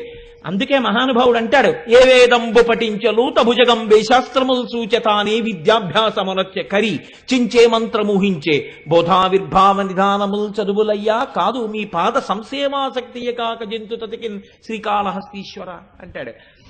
ఈ ఆర్తి ఎక్కడుందో అక్కడ గోడల మీదకి ఎక్కింది కాళహస్తీశ్వర మహాత్యం, కాళహస్తీశ్వర శతకం. చిరాయు అయ్యాడు మహానుభావుడు. ఒక్క మాట రాసుకున్నారు పోతన గారు. అమ్మలగన్నయమ్మ ముగురమ్మల మూలపుటమ్మ చాలా పెద్దమ్మ సురారులమ్మ కడుపారడి బుచ్చిన యమ్మ తన్ను లోనమ్మిన వెల్పుటమ్మల మనంబున ఉండెడి యమ్మ దుర్గమాయమ్మ కృపాబ్దినిచ్చుట మహత్వ కవిత్వ పటుత్వ సంపదలన్నారు. ఎంత పొంగొచ్చిందో ఆ హృదయానికి. మాయమ్మ అన్నారు. అనగానే అది ఎక్కడుంది? ఇంటి లక్ష్మీ కమ్మికి తోరణం కట్టినట్టు విజయవాడ కనకదుర్గమ్మ తల్లి గుడి అందరి ప్రమాదాలు బాపేదైతే లక్ష్మీ కమ్మికి తోరణమై పోతన గారి పద్యం పట్టుకుంది. పోతన గారు ఆ స్థాయిని ఎలా పొందగలిగారు? ఆర్తితో పిలిస్తే నిన్ను పరమశివుల్లో కలపడానికి, ఇక్కడే ఇప్పుడే మోక్షం ఇవ్వడానికి ఆ తల్లి సిద్ధంగా ఉంది. ఆ తల్లే పెద్ద తెర. కాబట్టి ఇప్పుడు రతనచ్చదా ఆవిడ పెదవులు తెర ఏమిట్రా, ఆవిడే పెద్ద తెర. ఆవిడ అనుగ్రహం నీకు కలిగిందా, ఆవిడ కాంతి ఉపాసన నీకు లభించిందా, ఆవిడ కాని మాయా అన్న అవనికని పైకెత్తిందా, పరబ్రహ్మంతో కలిసిపోతావు. ఇక్కడే ఇప్పుడే నీవే పరబ్రహ్మమని తెలుసుకుంటావు. ఇటువంటి శక్తిని ఇయ్యగలిగినటువంటి అమ్మ ఉన్నదే, ఆ అమ్మ యొక్క పెదవులను మేము స్తోత్రం చేస్తున్నామంటున్నారు వశిన్యాది దేవతలు. అందుకని చూడండి, నవ విద్రుమ బింబ శ్రీన్యకారి రథనచ్చదా. సరే, బాహ్యంలోకి వస్తే వశిన్యాది దేవతలు ఇలా పిలిచారు, అలాగే వ్యాస భగవానుడు దాన్ని గ్రంథస్థం చేశాడు. కానీ ఇప్పుడు నిజంగా అమ్మవారి పెదవులతో పోల్చడానికి అటువంటి పోలిక సరిపోతుందా అంటే, ఆయనే ఒక మాట అన్నారు, న్యక్కారి తిరస్కరింపబడినవి. దొండపండే ఉందండి, కాకి ముక్కుకి దొండపండు అని, దొండపండు కనపడితే కాకి పొడుస్తుంది. దాంట్లోంచి ఇలా ప్రేగు కారిపోయినట్టు ఆ ఎర్రటి ముద్ద కిందకి జారిపోయి, ఇంకా ఒకవేళ ఏ కాకి పొడవకపోయినా పండిపోయిన దొండపండు కొంతకాలానికి మెల్లగా విరిగిపోయి ముద్దలు ముద్దలుగా పేశలంగా అయిపోతుంది. కానీ అమ్మవారి పెదవి ఎప్పటికీ అలా కాదు కదా. అలా కాని అమ్మవారి పెదవిని మీరు దొండపండుతో ఎలా పోలుస్తారు? నవ విద్రుమము. విద్రుమము పగడం ఎంత గొప్పదైనా అవ్వచ్చు, కానీ ఆ పగడం గట్టిగా ఉంటుంది. పగడము కాంతి కొంతకాలానికి తరిగిపోతుంది, ఆ శోభ క్షీణించిపోతుంది, గీతలు పడిపోతాయి. కానీ అమ్మవారి పెదవులకు అటువంటి లక్షణం లేదే. మీరు నన్ను సహృదయంతో మన్నించగలిగితే అది ఎంత పగడమైనా ఎంత దొండపండైనా దాని పట్ల అంత మక్కువ కలిగిన వాడు ఉండడు. కానీ మన్మధుణ్ణి గెలిచినటువంటి పరమశివుడికి అధరాపానాసక్తిని కల్పించినటువంటి అధరమా అధరం, అటువంటి అధరానికి దొండపండుకి పోలిక ఎలా వేస్తారు మీరు? కాబట్టి నవవిద్రుమ బింబ శ్రీన్యకారిదనచ్చద. అమ్మా, నీ యొక్క పెదవులు ఆ రెండిటి యొక్క కాంతిని తిరస్కరిస్తున్నాయి అన్నారు. ఇంకా గమ్మత్తుగా చెప్పవలసి వస్తే అసలు నీ పెదవులకు ఉపమానం లేదు, అది దాని అర్థం. అంటే లోకంలో పెదవి గురించి చెప్పాలి అంటే సమాన ధర్మం ఉన్నటువంటి ఏ రెండింటిని తీసుకొచ్చి వేయడం మాత్రమే కుదురుతుందో, ఆ రెండు వస్తువులు పక్కకి తీసుకొచ్చి పెట్టినా కూడా అవి రెండు నిలబడలేకపోయాయంటే ఇంకా మేము ఎక్కడి నుంచి తీసుకొస్తాం సృష్టిలో? కాబట్టి ఈ సృష్టిలో నీ పెదవులతో పోల్చడానికి తగిన వస్తువు వేరొకటి లేదు. ఇలా ఎన్ని విషయాల్లో లేదు? ఏ విషయంలో లేదు. పద్మరాగ శిలాదర్శ పరిభావి కపోలభూ, పద్మరాగమణులు ఓడిపోయి. కాబట్టి అమ్మతో పోల్చడానికి ఈ సృష్టిలో ఏదైనా ఉందా? ఏదీ లేదు. అంటే అమ్మతో పోల్చగలిగిన వస్తువు అన్నది లోకంలో లేదు. అక్కడ నుంచి ఇక్కడ వరకు అంతే. నేను ఎప్పుడైనా నా తల్లిని పొగిడాను అనుకోండి, మా అమ్మని పొగిడితే మీరు బాగా జ్ఞాపకం పెట్టుకోండి, నా భార్యని విమర్శించినట్టు అవదది. మీరు చాలా మందికి లోకంలో ఉండేటటువంటి అపప్రథ సంకుచితంగా ఉంటుంది. మేము ఇంగ్లీష్ మీడియంలో చదువుకుంటున్నాం, మాకు ఇంగ్లీష్లో మాట్లాడడం వచ్చు అనుకున్నారు అనుకోండి, వీళ్ళు ఇంగ్లీష్లో మాట్లాడడం మొదలుపెట్టిన దగ్గర నుంచి వీళ్ళకి బాగా ఇంగ్లీష్ వచ్చిన వాళ్ళు అనిపించుకోవాలంటే తెలుగు మాటలు మాట్లాడకూడదు అని. మీరు చూడండి, చాలా మంది దగ్గర ఉంటుంది లక్షణం. ఇది ఎంత దూరం ఉంటుందంటే, వాడు నేను గోదావరి ఎక్స్ప్రెస్లో వచ్చానండి అనడం, గోదావరి ఎక్స్ప్రెస్లో వచ్చానండి అంటే.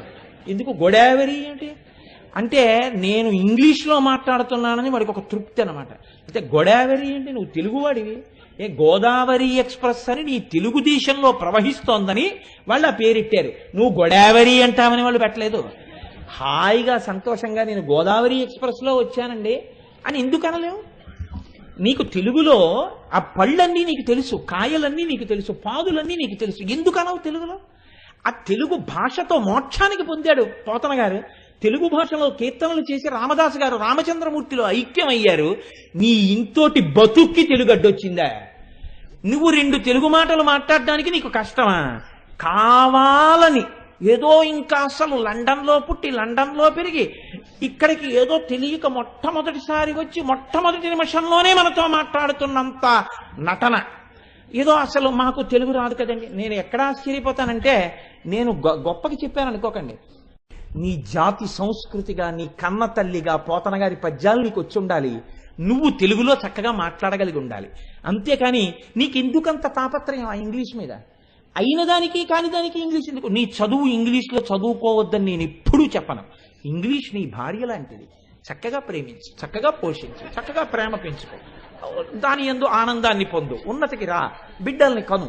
దాని వలన నేను కాదన్నా, కానీ నీ తల్లి లాంటిది తెలుగు భాష. తెలుగు భాషని తిరస్కరించడం నీ తల్లికి అన్నం పెట్టకపోవడం లాంటిది. అక్కర్లేని దానికి ఇంగ్లీష్ మాట్లాడితే అసహ్యం వేస్తుంది. నువ్వు ఉల్లిపాయ అన్నదానికి ఉల్లిపాయ అంటేనే బాగుంటుంది తెలుగులో. ఉల్లిపాయని ఇంగ్లీష్లో అనడం కూడా నాకు ఇష్టం ఉండదు. ఉల్లిపాయని ఇంగ్లీష్లో పిలిచారనుకోండి అసహ్యం వేస్తుంది నాకు. ఏమిటి ఉల్లిపాయ అనడానికి ఇంగ్లీష్ ఎందుకు? ఉల్లిపాయ అనలే ఏంటి? లండన్ నుంచి వచ్చావా నువ్వు? లండన్లో పుట్టావా నువ్వు? ఆంధ్రదేశంలోనే పుట్టా, ఆంధ్రదేశంలోనే పెరిగా, ఉల్లిపాయని ఎందుకను అంటే వాడెవడో అన్నాడు, వీడు విన్నాడు, ఇంకక్కడి నుంచి అదే ఈ స్థితి. సరే, ఇదంతా వేరే విషయం అనుకోండి.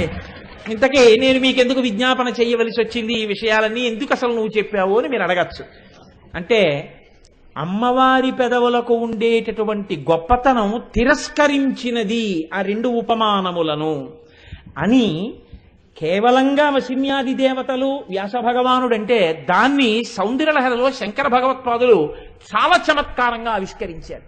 ఆయన అంటారు, ప్రకృత్యారక్తాయాస్తవ సుదతిదం తచ్చదరుచే ప్రవక్షే సాదృశ్యం జనయతు ఫలం విద్రుమలత నబింబం తత్పింబ ప్రతిఫలన రాగాదరుణిమం తులామధ్యారోడుం కదమివనలజ్జేత కలయా అన్నారు. ఆయన అన్నారు, అమ్మా ప్రవచ్యే నే చెప్తున్నానమ్మా అన్నారు. సాదృశ్యం పోలిక చెప్పడానికి ప్రయత్నిస్తున్నాను. దేని చేత పోలిక వస్తుంది అంటే, అమ్మా నీ పెదవులకు పోలిక చెప్పచ్చు. వీళ్ళు అంటున్నారు లోకంలో పోలిక లేదంటున్నారు, కానీ ఒక్కదాంతో పోలిక చెప్పచ్చు, రెండో దాంతో మాత్రం కుదరదన్నారు. ఎందుకని? ఇదొక చమత్కారం శంకరాచార్యుల వారి శ్లోకాలు. ఆయన అన్నారు, ప్రకృత్యారక్తాయాస్తవ సుదతి. మనకి శంకరాచార్యుల వారి సాహిత్యంలో ఉన్న ఈ పేర్లు పనికిరావు.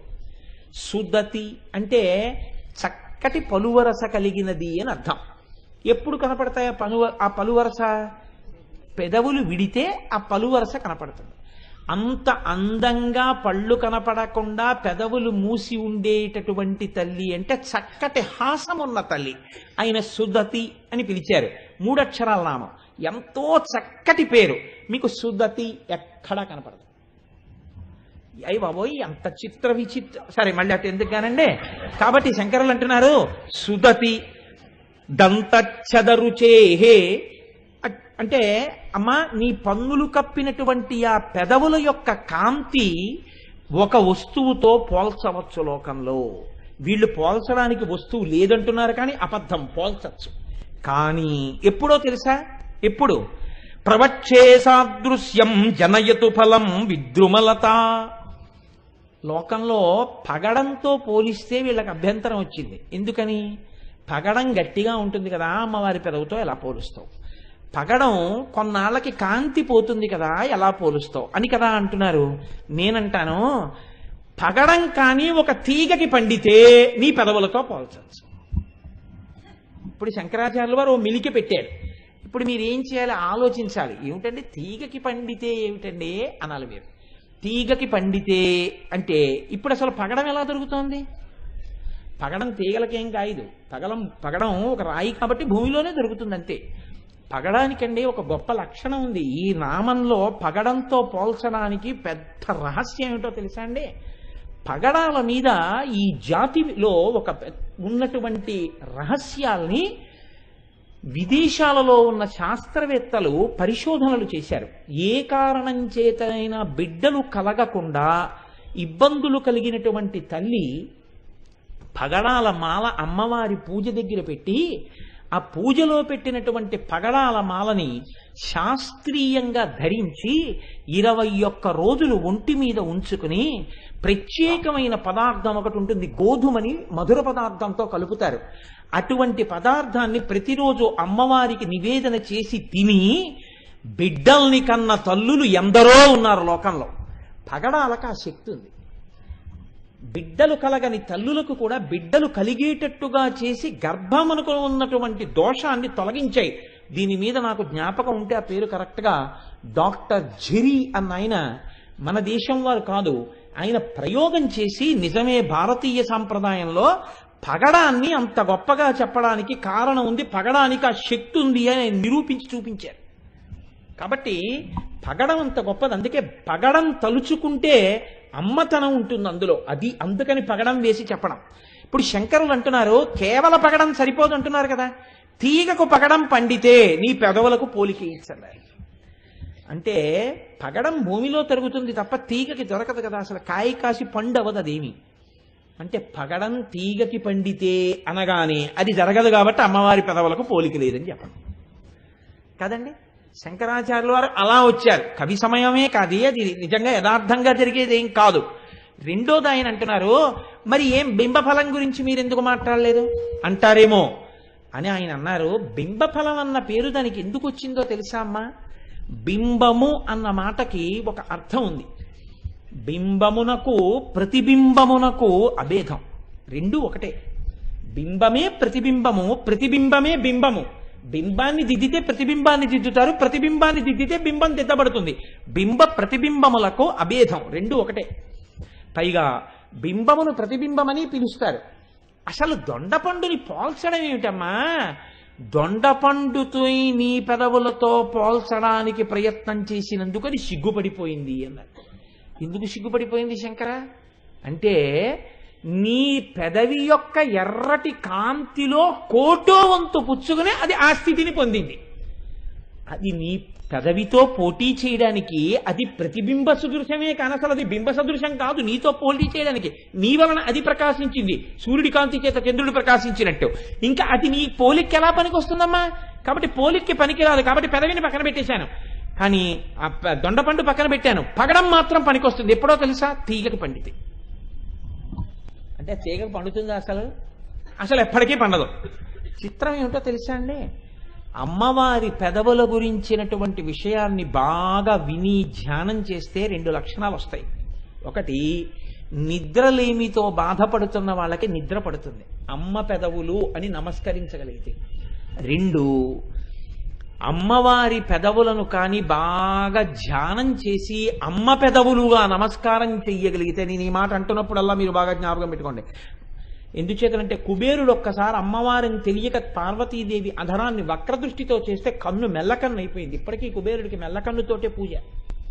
కాబట్టి అధరాన్ని ధ్యానం చేసేటప్పుడు చాలా జాగ్రత్తగా ధ్యానం చేయవలసి ఉంటుంది.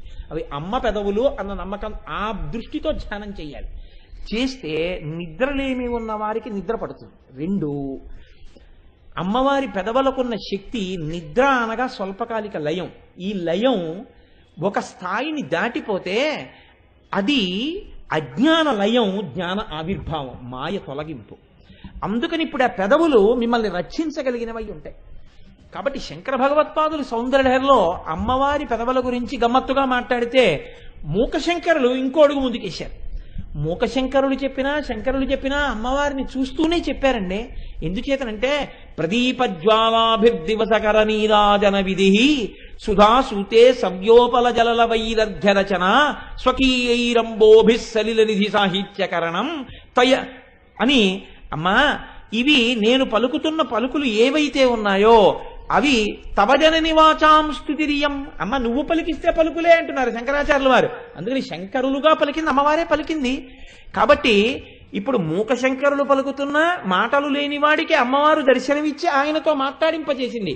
మూక శంకరులు అన్నారు అమ్మవారి గురించి, కలమంజుల వాగనుమిత గళపంజర గత శుకగ్రహ ఉత్కంఠ్యాత్ అంబరదనంబరతే బింబబలం శంబరారి నాణ్యస్తం అన్నారు. ఎంత గమ్మత్తైన మాట అంటే, శంబరారి అంటే శంబరాసురుడి యొక్క శత్రు. ఈ శత్రు శబ్దం ఎందుకు వేశారు అంటే ఆయన దేవలోకాధిపతి. దేవలోకం మీదకి దండయాత్రకి ఎప్పుడు వస్తారో రాక్షసులు అంటే దానికి ఏం నోటీస్ ఉండదు. ఇప్పుడు ఏదైనా పనికి ఫలానప్పుడు వెళ్ళాలి అని తెలుసు అనుకోండి, వాహనం అప్పుడు సిద్ధంగా ఉంచితే చాలు. ఆఫీసర్ గారు ఇంక ఇంట్లోకి వెళ్ళిపోయారనుకోండి, వెళ్ళిపోతే కారు డ్రైవరు కారు పెట్టుకుని బయట కూర్చోక్కర్లేదు. ఎందుకని? ఆయన ఇంటికి వెళ్ళిపోయారు, ఇంకంటే ఆయన పడుకుంటారు. కాబట్టి ఇప్పుడు డ్రైవర్ ఏం చేస్తాడు, కారు తీసుకెళ్లి ఆఫీసులో పెట్టేసి తను వెళ్ళిపోతాడు. లేదా కారు ఆఫీసర్ గారు ఇంట్లో వదిలేసి అక్కడ తన స్కూటర్ తీసుకుని ఇంటికి వెళ్ళిపోతాడు. మళ్ళీ ఎప్పుడు రావాలి డ్రైవర్ అంటే ఆయన చెప్తాడు, రేపు తన పనిని బట్టి చెప్తాడు, వేరే రేపు ఉదయం 8 గంటలకు మనం ఇన్స్పెక్షన్కి బలానా చోటుకి వెళ్ళాలి, నువ్వు 8 గంటలకు వచ్చేయి అంటాడు. ఇప్పుడు అతను 8ంటికి వచ్చేస్తాడు. ఎందుకు వచ్చేస్తాడు? ఇతనికి తెలుసు ఎప్పుడెప్పుడు ఎక్కడికి వెళ్ళాలన్నది అధికారికి తెలుసు. ఆయన పనిని బట్టి ఆయన వాహనం నడిపేవాడు సిద్ధంగా ఉంటాడు. ఇంద్రుణ్ణి పరిపాలకుడని చెప్పట్లేదు. ఇప్పుడు పరిపాలకుడిగా ఉంటే ఎప్పుడెప్పుడు బయటికి వెడతాడో ఇంద్రుడికే తెలుసు. పరిపాలకుడిగా చెప్పట్లేదు. శంబరారి అంటున్నారంటే శంబరాసురుడి శత్రువు. అంటే ఇప్పుడు దేవతల యొక్క రాజ్యాన్ని రక్షించేటటువంటి వాడిగా చెప్తున్నారు. యుద్ధం ఎప్పుడు వస్తుందో ఇంద్రుడికి తెలుసా? తెలియదు. ఎందుకు తెలియదు? ఎవడో తపస్సు చేస్తాడు, బ్రహ్మగారు ప్రత్యక్షం అవుతారు, ఏం కావాలంటాడు, నాకు చచ్చిపోకుండా వరం కావాలంటాడు. అలా కుదరదు, ఇంకో మాట చెప్పంటారు. ఏదో దీనివల్ల గాలిని కొంబిని అగ్నియంబుల ఆకాశస్థలిన్ దిక్కులన్ రేలన్ ఘస్రవలన్ తమ ప్రబల భూరిగ్రాహ వ్యాళాదిత్య నరాది జంతు కలహ వ్యాప్తిన్ సమస్త్రాస్త్ర శస్త్రాలిన్ మృత్యువులేని జీవనము లోకాధీశ ఇప్పించవే అంటాడు. చిరంజీవ అంటాడు. అంతే, వీడి దేవలోకం మీదకి వెళ్ళిపోతాడు. ఈయనకి ఎలా తెలుస్తుంది? అందుకని ఈయన వాహనం ఎప్పుడూ ఉండాలి, ఎప్పుడు యుద్ధానికి వెళ్ళాలో. అందుకని ఎప్పుడూ సిద్ధంగా ఉండాలి. ఎవరు? మహానుభావుడైనటువంటి ఇంద్రుడైనా లేకపోతే మన్మధుడైనా, వాళ్ళిద్దరూ ఎప్పుడు లోకంలో ఎవరి దగ్గరికి వెళ్ళవలసి ఉంటుంది అంటే ఎవరికి తెలియదు. ఇప్పుడు అటువంటి శంబరారి యొక్క వాహనం ఏది? చిలుక. ఒకరోజు బయటికి వచ్చి చూసేటప్పటికీ ఆ చిలుక కనపడలేదు. ఇప్పుడు వాహనం ఎప్పుడు ఎవరు వాహనాన్ని అధిరోహిస్తారో వారి కోసం సిద్ధంగా ఉండాలి. కానీ ఇప్పుడు వాహనం కనపడలేదు. ఇప్పుడు వాహనాన్ని ఎక్కి ఆయన వెతుక్కుంటున్నాడు. తన మోటార్ సైకిల్ అక్కడ పెడితే ఎవడో ఎత్తుకుపోతే ఆయన మోటార్ సైకిల్ కోసం వెతుక్కున్నాడు. అదంటే మోటార్ సైకిల్ అంటే ప్రాణం లేనిది. ఎవడు తాళం పెట్టి చెవి పెట్టి తీసినా వచ్చేస్తుంది, వెళ్ళిపోతుంది. కాబట్టి మోటార్ సైకిల్ని తిట్టకూడదు. అదేమిటి దిక్కుమాలిందానా అలా వెళ్ళిపోయావు అనకూడదు. అది ఆయన వాహనం, చిలక ప్రాణం ఉన్నది, దానికి తెలుసు నేను బలానా వాళ్ళ వాహనం ఇంకోళ్ళు ఎక్కితే అది పనికిరాదు, అది వెళ్ళదు, అలాగా నా యజమానే ఎక్కాలన్నారు. కానీ అది కనపడకుండా పోయింది. అంటే ఏం చేసింది? ఇప్పుడు స్వామిద్రోహం చేసింది. స్వామిద్రోహం చేసినా ఆయన బెంగెట్టుకున్నాడు, ఒరే నా చిలక ఎక్కడికి వెళ్ళిపోయిందో అని దాని మీద మమకారంతో వెతుక్కుంటున్నాడు. ఇప్పుడు ఆయనకి ఏమిటి గుర్తు అంటే, గేదెన్నవాడికే తెలుసు తన గేదె ఎలా అరుస్తుందో. అది కూడా మన గేదె అరుస్తోంది అంటాడు. మిగిలిన వాళ్ళకి తెలియదు. మీరు లోకంలో ఎలా ఉంటుందంటే, మీరు ఎప్పుడైనా చూడండి, ఓ చెట్టు మీద కాకులు వాలాయనుకోండి, గోదావరి తీరంబున ఒక పెద్ద వటవృక్షంబు కలదు, ఆ వటవృక్షంబును ఆధారంబు చేసుకుని అనేకమైనటువంటి పక్షులు గూడు కట్టుకుని నివసించుతుండేవి అని మిత్రలాభం మిత్రభేదంలో చదువుకున్నట్టుగా బోలెడన్ని కాకులు వాలి ఉంటే ఒక్క కాకిని గుర్తుపట్టడానికి ప్రయత్నించండి, అలలలల తిరిగి వచ్చింది అనుకోండి, ఆ కాకేదో మీకు గుర్తుండదు. తన చిలక ఎలా గుర్తుంటుంది? తన గేదె ఎలా గుర్తుంటుంది అంటే యజమానికి తెలుసు. ఈ చిలక ఏం చేస్తుంది? కేవలం తీసుకెళ్ళడం కాదు, మంచి పాటలు పాడుతుంది ఆ చిలక. ఈయన నేర్పాడు కొన్ని మాటలు, ఆ పలుకులు పలుకుతూ ఉంటుంది. కాబట్టి ఇప్పుడు ఆ చిలక ఎక్కడుంది అని వెతుక్కుంటూ పెడుతున్నాడు. ఇప్పుడు ఆ చిలక అరుస్తోంది, చిలక అరుపు వినపడుతోంది. ఆ చిలక ఎక్కడుంది అని, ఎక్కడ అరుపు వినపడుతోందో అక్కడికి వెళ్ళాట. ఎక్కడ వినపడుతోందా చిలక అరుపు అంటే, మూకశంకరులు అన్నారు, అమ్మ ఇక్కడి నుంచి వినపడుతోంది నీ కంఠంలోంచి అన్నారు. అంటే అమ్మవారి కంఠమాధుర్యం ఆ చిలక యొక్క మాధుర్యంలా ఉంటుంది. కాబట్టి ఇప్పుడు కంఠంలోంచి వినపడుతోంది పెద్దవాళ్లతో వ్యవహారం. మీ ఇంట్లో కుక్క మీకన్నా తక్కువ వాడి ఇంట్లోకి వెళ్తే మా కుక్క మీ ఇంట్లో ఉందని గైడ్ తీసుకుని లోపలికి వెళ్ళిపోయి ఏ జిమ్మిదా అని తెచ్చేసుకోవచ్చు. అది పెద్దవాళ్ళ ఇంట్లోకి వెళ్ళింది అనుకోండి, మీరు ఆ ఇంట్లోకి గబుక్కుని వెళ్ళిపోవడానికి ఉండదు. కాలింగ్ బెల్ పెట్టి బయట నించుంటే ఆయన అరగంట పోయాక వస్తాడు. ఏంటో అంటాడు, అయ్యా మా కుక్క లోపలికి వచ్చేసిందండి, మా కుక్కను తీసుకెళ్ళిపోతానంటే, మీ కుక్కని పెంచుకున్నవాడు కుక్కను జాగ్రత్తగా పెట్టుకోవడం నేర్చుకోవాలి, అంతేకాని మా ఇంటికి రావడండి మీ కుక్క ఇలా అంటాడు. అంటే అప్పుడు మీరు వెళ్ళి భయంగా కుక్కను తెచ్చుకొని బయటికి తెచ్చుకోవాలి. ఎందుకని పెద్దవాళ్లతో వ్యవహారం. తీరా మా కుక్క మీ ఇంట్లోకి వచ్చిందండి అన్న తర్వాత మీ కుక్క మా ఇంట్లోకి ఎలా వస్తుంది? అలా వస్తే మా ఇంట్లో 8 కుక్కలు ఉన్నాయి, కరిచేస్తాయే అని ఆయన ఇలా అలా వెతికి ఇదిగోనండి ఇదే మా కుక్క అనుకున్నాను అన్నాడు అనుకోండి. అనుకున్నాను ఏమిటాయా, చూసుకుని రావాలి. మీ కుక్క మా ఇంట్లో ఎందుకు ఉంటుంది? ఇంత గోడ గేటు ఉంటాయి అంటే మీ కుక్కని మేము తెచ్చేసాం అనుకున్నావా అన్నాడు అనుకోండి. చాలా ఇబ్బంది పెద్ద ఆయనతో వ్యవహారం. అది ఆయన మీద దొంగతనం కట్టినట్టు ఉంటుంది. అందుకని ఇప్పుడు అమ్మవారి కంఠంలోంచి తన చిలక అరుపులాగే వినిపిస్తోంది. కానీ అమ్మవారి దగ్గరికి వెళ్ళి అమ్మ నా చిలక నీ కంఠంలో ఉందంటే, అంటే నీ చిలక తెచ్చి నా కంఠంలో పెట్టాను అనుకుంటావా ఉంటుంది.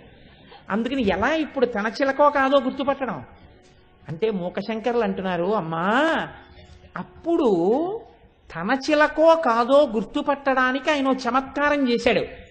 చిలక ఎక్కడున్నా దానికి అలవాటు ఏమిటంటే దొండపండు ఉంటే దాన్ని కొరకడానికి వస్తుంది. అందుకని న్యస్తం అంటే ఏదో దాన్ని బయటికి తెప్పించడం కోసం ఒక మిషని పెట్టినట్టు ఒక ఎర్రటి దొండపండు తెచ్చి నీ పెదవిగా పెడితే దానికోసం చిలక పైకొస్తుంది అని పెడితే ఎలా ఉంటుందో లోపల ఉన్న చిలక కోసం పెట్టిన దొండపండులా నీ పెద ఉందమ్మా అన్నారు. అంటే ఇప్పుడు దొండపండు కోసం చిలక పైకి వచ్చింది అనుకోండి, తన చిలకైతే ధైర్యంగా అమ్మ నా చిలకమ్మ పొరపాటున నీ కంఠంలోకి వచ్చేసింది, అమ్మ నా చిలక పట్టుకెళ్ళిపోతానంటే పట్టుకుపోతుంది. అంతేగాని నా చిలక లోపల ఉందమ్మా అంటే నోరు ముయ్యి అది నా చిలక నా కంఠం రా అందనుకోండి, అప్పుడేలాగా చాలా ఇబ్బంది అండి. ఎందుకంటే అమ్మవారి చేతిలో ఎప్పుడూ ఓ చిలక ఉంటుంది. ఆ చిలకతో చెప్తున్నారు గమ్మత్తు. అందుకని అమ్మవారి దగ్గర ఓ చిలక ఉంది, శారదాదేవి దగ్గర చిలక ఉంటుంది. వారువంబులు కులమసాములు మాకు కుమలయాక్షి చదలేటి బంగారు జలరుహంబుల తుండ్లు భోజనంబులు మాకు పువ్వు బోణి సత్యలోకము దాక సకలలోకంబులు ఆటపట్టెలు మాకు అబ్జవదన భారతీదేవి ముంజేతి పలుక చిలుక సదయ గజయాన సద్బ్రహ్మచారి మాకు వేదశాస్త్ర పురాణాది విద్యలెల్లా తరుణీ నియాన ఘంటాపదంబు మాకు అంటుంది చిత్రనిలయంలో హంస. అందుకని భారతీదేవి ముంజేతి పలుక చిలుక సదయ గజయాన సద్బ్రహ్మచారి మాకు. మేము ఎవరితో ఆటలాడుకుంటామో తెలుసా? శారదాదేవి పక్కనుండే చిలక మా ఫ్రెండ్, మేము ఆడుకుంటూ ఉంటామని చెప్పింది ఆ హంస నలుడి దగ్గరికి రాయబారానికి వెళ్ళినప్పుడు. అందుకని అటువంటి చిలక అమ్మవారి దగ్గర ఉంది. ఈ చిలకేనేమిటి? అందుకని మనం మర్యాద తప్పిపోయి అమ్మవారిని నా చిలకే నీ కంఠంలో ఉందంటే, అంటే నీ చిలక ఉంటే తప్ప పాటి పలకలేనా అని అమ్మవారంటే ఇంద్రపద ఊడిపోతుంది. అందుకని అలా అండమ్మ అనేసి ఓ చిలకని తీసుకొచ్చా ఓ దొండపండు అక్కడ ఎట్టేట. ఇప్పుడు బయటికి వస్తుంది చిలక దొండపండు కోసం, తన చిలక అయితే అమ్మ నా చిలకమ్మ అంటాడు. కాకపోతే ఏమీ తెలియని వాళ్ళే వెళ్ళిపోతాడు. ఎందుకు పెట్టావో ఈ దొండపండు అందనుకోండి. దీనికి నీ పెదవికి పోలికేశారు కదమ్మా లలితా సహస్రంలో, ఇది ఎంత పనికి మాలిందో చూద్దామని పెట్టానమ్మా అని వెళ్ళిపోతాడు. ఇప్పుడు గొడవ లేదుగా.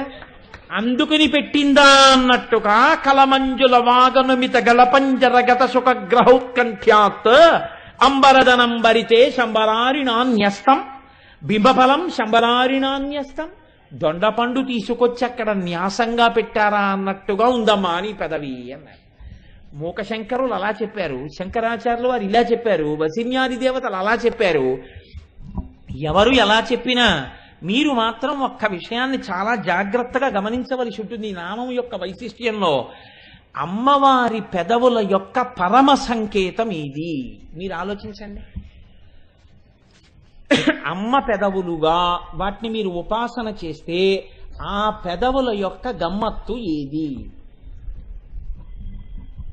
అంటే, ఆ పెదవులు మీరు పెరిగి పెద్దవారవడానికి అడ్డు వచ్చిన వాటిని తొలగతోసిన హేతువులు. మీరు బాగా గుర్తుపట్టండి నా మాటని. ఒకడు నల్లగా పుట్టాడు, ఒంటి కంటితో పుట్టాడు, ఒక్కొక్క చేతికి 9 వేళ్లతో పుట్టాడు, చాలా చికాగ్గా ఉంటాడు, ఎప్పుడూ చర్మ వ్యాధి, ఎప్పుడూ ఒంటి నిండా గజ్జి. ఇప్పుడు ఈ పిల్లవాడు అమ్మకి బరువు అవుతాడని మీరు అనుకుంటున్నారా? అమ్మకి ఎప్పుడూ బరువు కాడు. అమ్మ మాత్రం ఈ పిల్లాడిని ఒళ్ళో పడుకోబెట్టుకుని నా కన్నవాడే, నా కొండే, నా బంగారు తండ్రే అని ముద్దులెట్టుకుంటుంది. నేను దీనికి ఒక ప్రత్యక్ష సాక్ష్యం ఒకటి చూశానండి ఒకసారి జీవితంలో. నేను పెద్దాపురంలో ఉండే రోజుల్లో నాకు బాగా ఆత్మీయత కలిగినటువంటి దేహబంధు ఒక ఆయన ఉండేవారు. ఆయన రోడ్స్ అండ్ బిల్డింగ్స్ డిపార్ట్మెంట్లో వర్క్ ఇన్స్పెక్టర్గా చేసేవారు. నేను అన్నగారు అన్నగారు అని పిలుస్తుండేవాడిని. ఆయన ఎందుకో ఎక్కడో ఏదో రోడ్లు వేస్తున్నారు, నాకు ఆ ప్రాంతం సరిగ్గా జ్ఞాపకం లేదు, కానీ వేస్తుంటే ఏదో ఖాళీగా ఉన్నాను కదా అని సరదాగా వస్తారా చూస్తారా అంటే నేను ఎందుకో నిష్కారణంగా వెళ్ళాను అక్కడికి. ఏదో చూసారా ఏమి తోచనమ్మ తోడికోడలు పుట్టింటికి వెళ్ళింది అని ఒక సామెత, అందుకని నేను వెళ్ళాను. నాకు ఆ పనేం లేదు. అక్కడ ఒక ఆవిడ ఏం చేసిందంటే ప్రసవం అయింది, రెక్కాడితే కానీ డొక్కాడదు. తన చంటి బిడ్డని ఆ రోడ్డు పక్కన ఉన్నటువంటి ఒక చెట్టుకి ఒక పాత చీరలో వేలాడదీసి ఆ పిల్లవాడిని అందులో పడుకోబెట్టింది. ఆ తల్లి, నేను ఏమీ ఆవిడ్ని అమర్యాద చెయ్యాలని మాట అంటలేదు, నల్లగా కాటుక ఎలా ఉంటుందో అలా ఉంది. ఒళ్ళంతా చెమటలు పట్టేసి ఆ రాళ్ళు పెద్ద పెద్ద తట్టతో రాళ్ళు పట్టుకెళ్ళి పోసి వస్తోంది. ఎండాకాలం చెమట ముద్దయిపోయి ఉంది ఆవిడ. ఒళ్ళు అక్కడ నిలబడితే ఇక్కడికి దుర్వాసన వస్తుంది. అటువంటి స్థితిలో ఉంది ఆవిడ. ఈ రోలర్ అవి తిరుగుతూ రోడ్డు వేసేటప్పుడు ధూళి కదండి, ఒళ్ళంతా ధూళి ధూసర భూరితమై ఉంది. ఆ పిల్లవాడు ఏమి చమత్కారమో, వాడు చాలా బాగున్నాడు, తెల్లగా ఉన్నాడు ఆ పిల్లాడు. ఎలా ఉన్నా తల్లికి బిడ్డడేగా. అలా వెళ్ళిపోతూ అక్కడ ఒక కారు ఒకటి ఆగి ఆ చెట్టు కింద పలహారం చేయడం కోసం ఆ కారులో ఉన్న వాళ్ళు దిగి ఏదో ఆ పళ్ళు పలహారాలు అవి తీసుకుంటూ అందులో ఒక తల్లి ఈ ఉయ్యలలో ఉన్న పిల్లవాడిని చూసింది.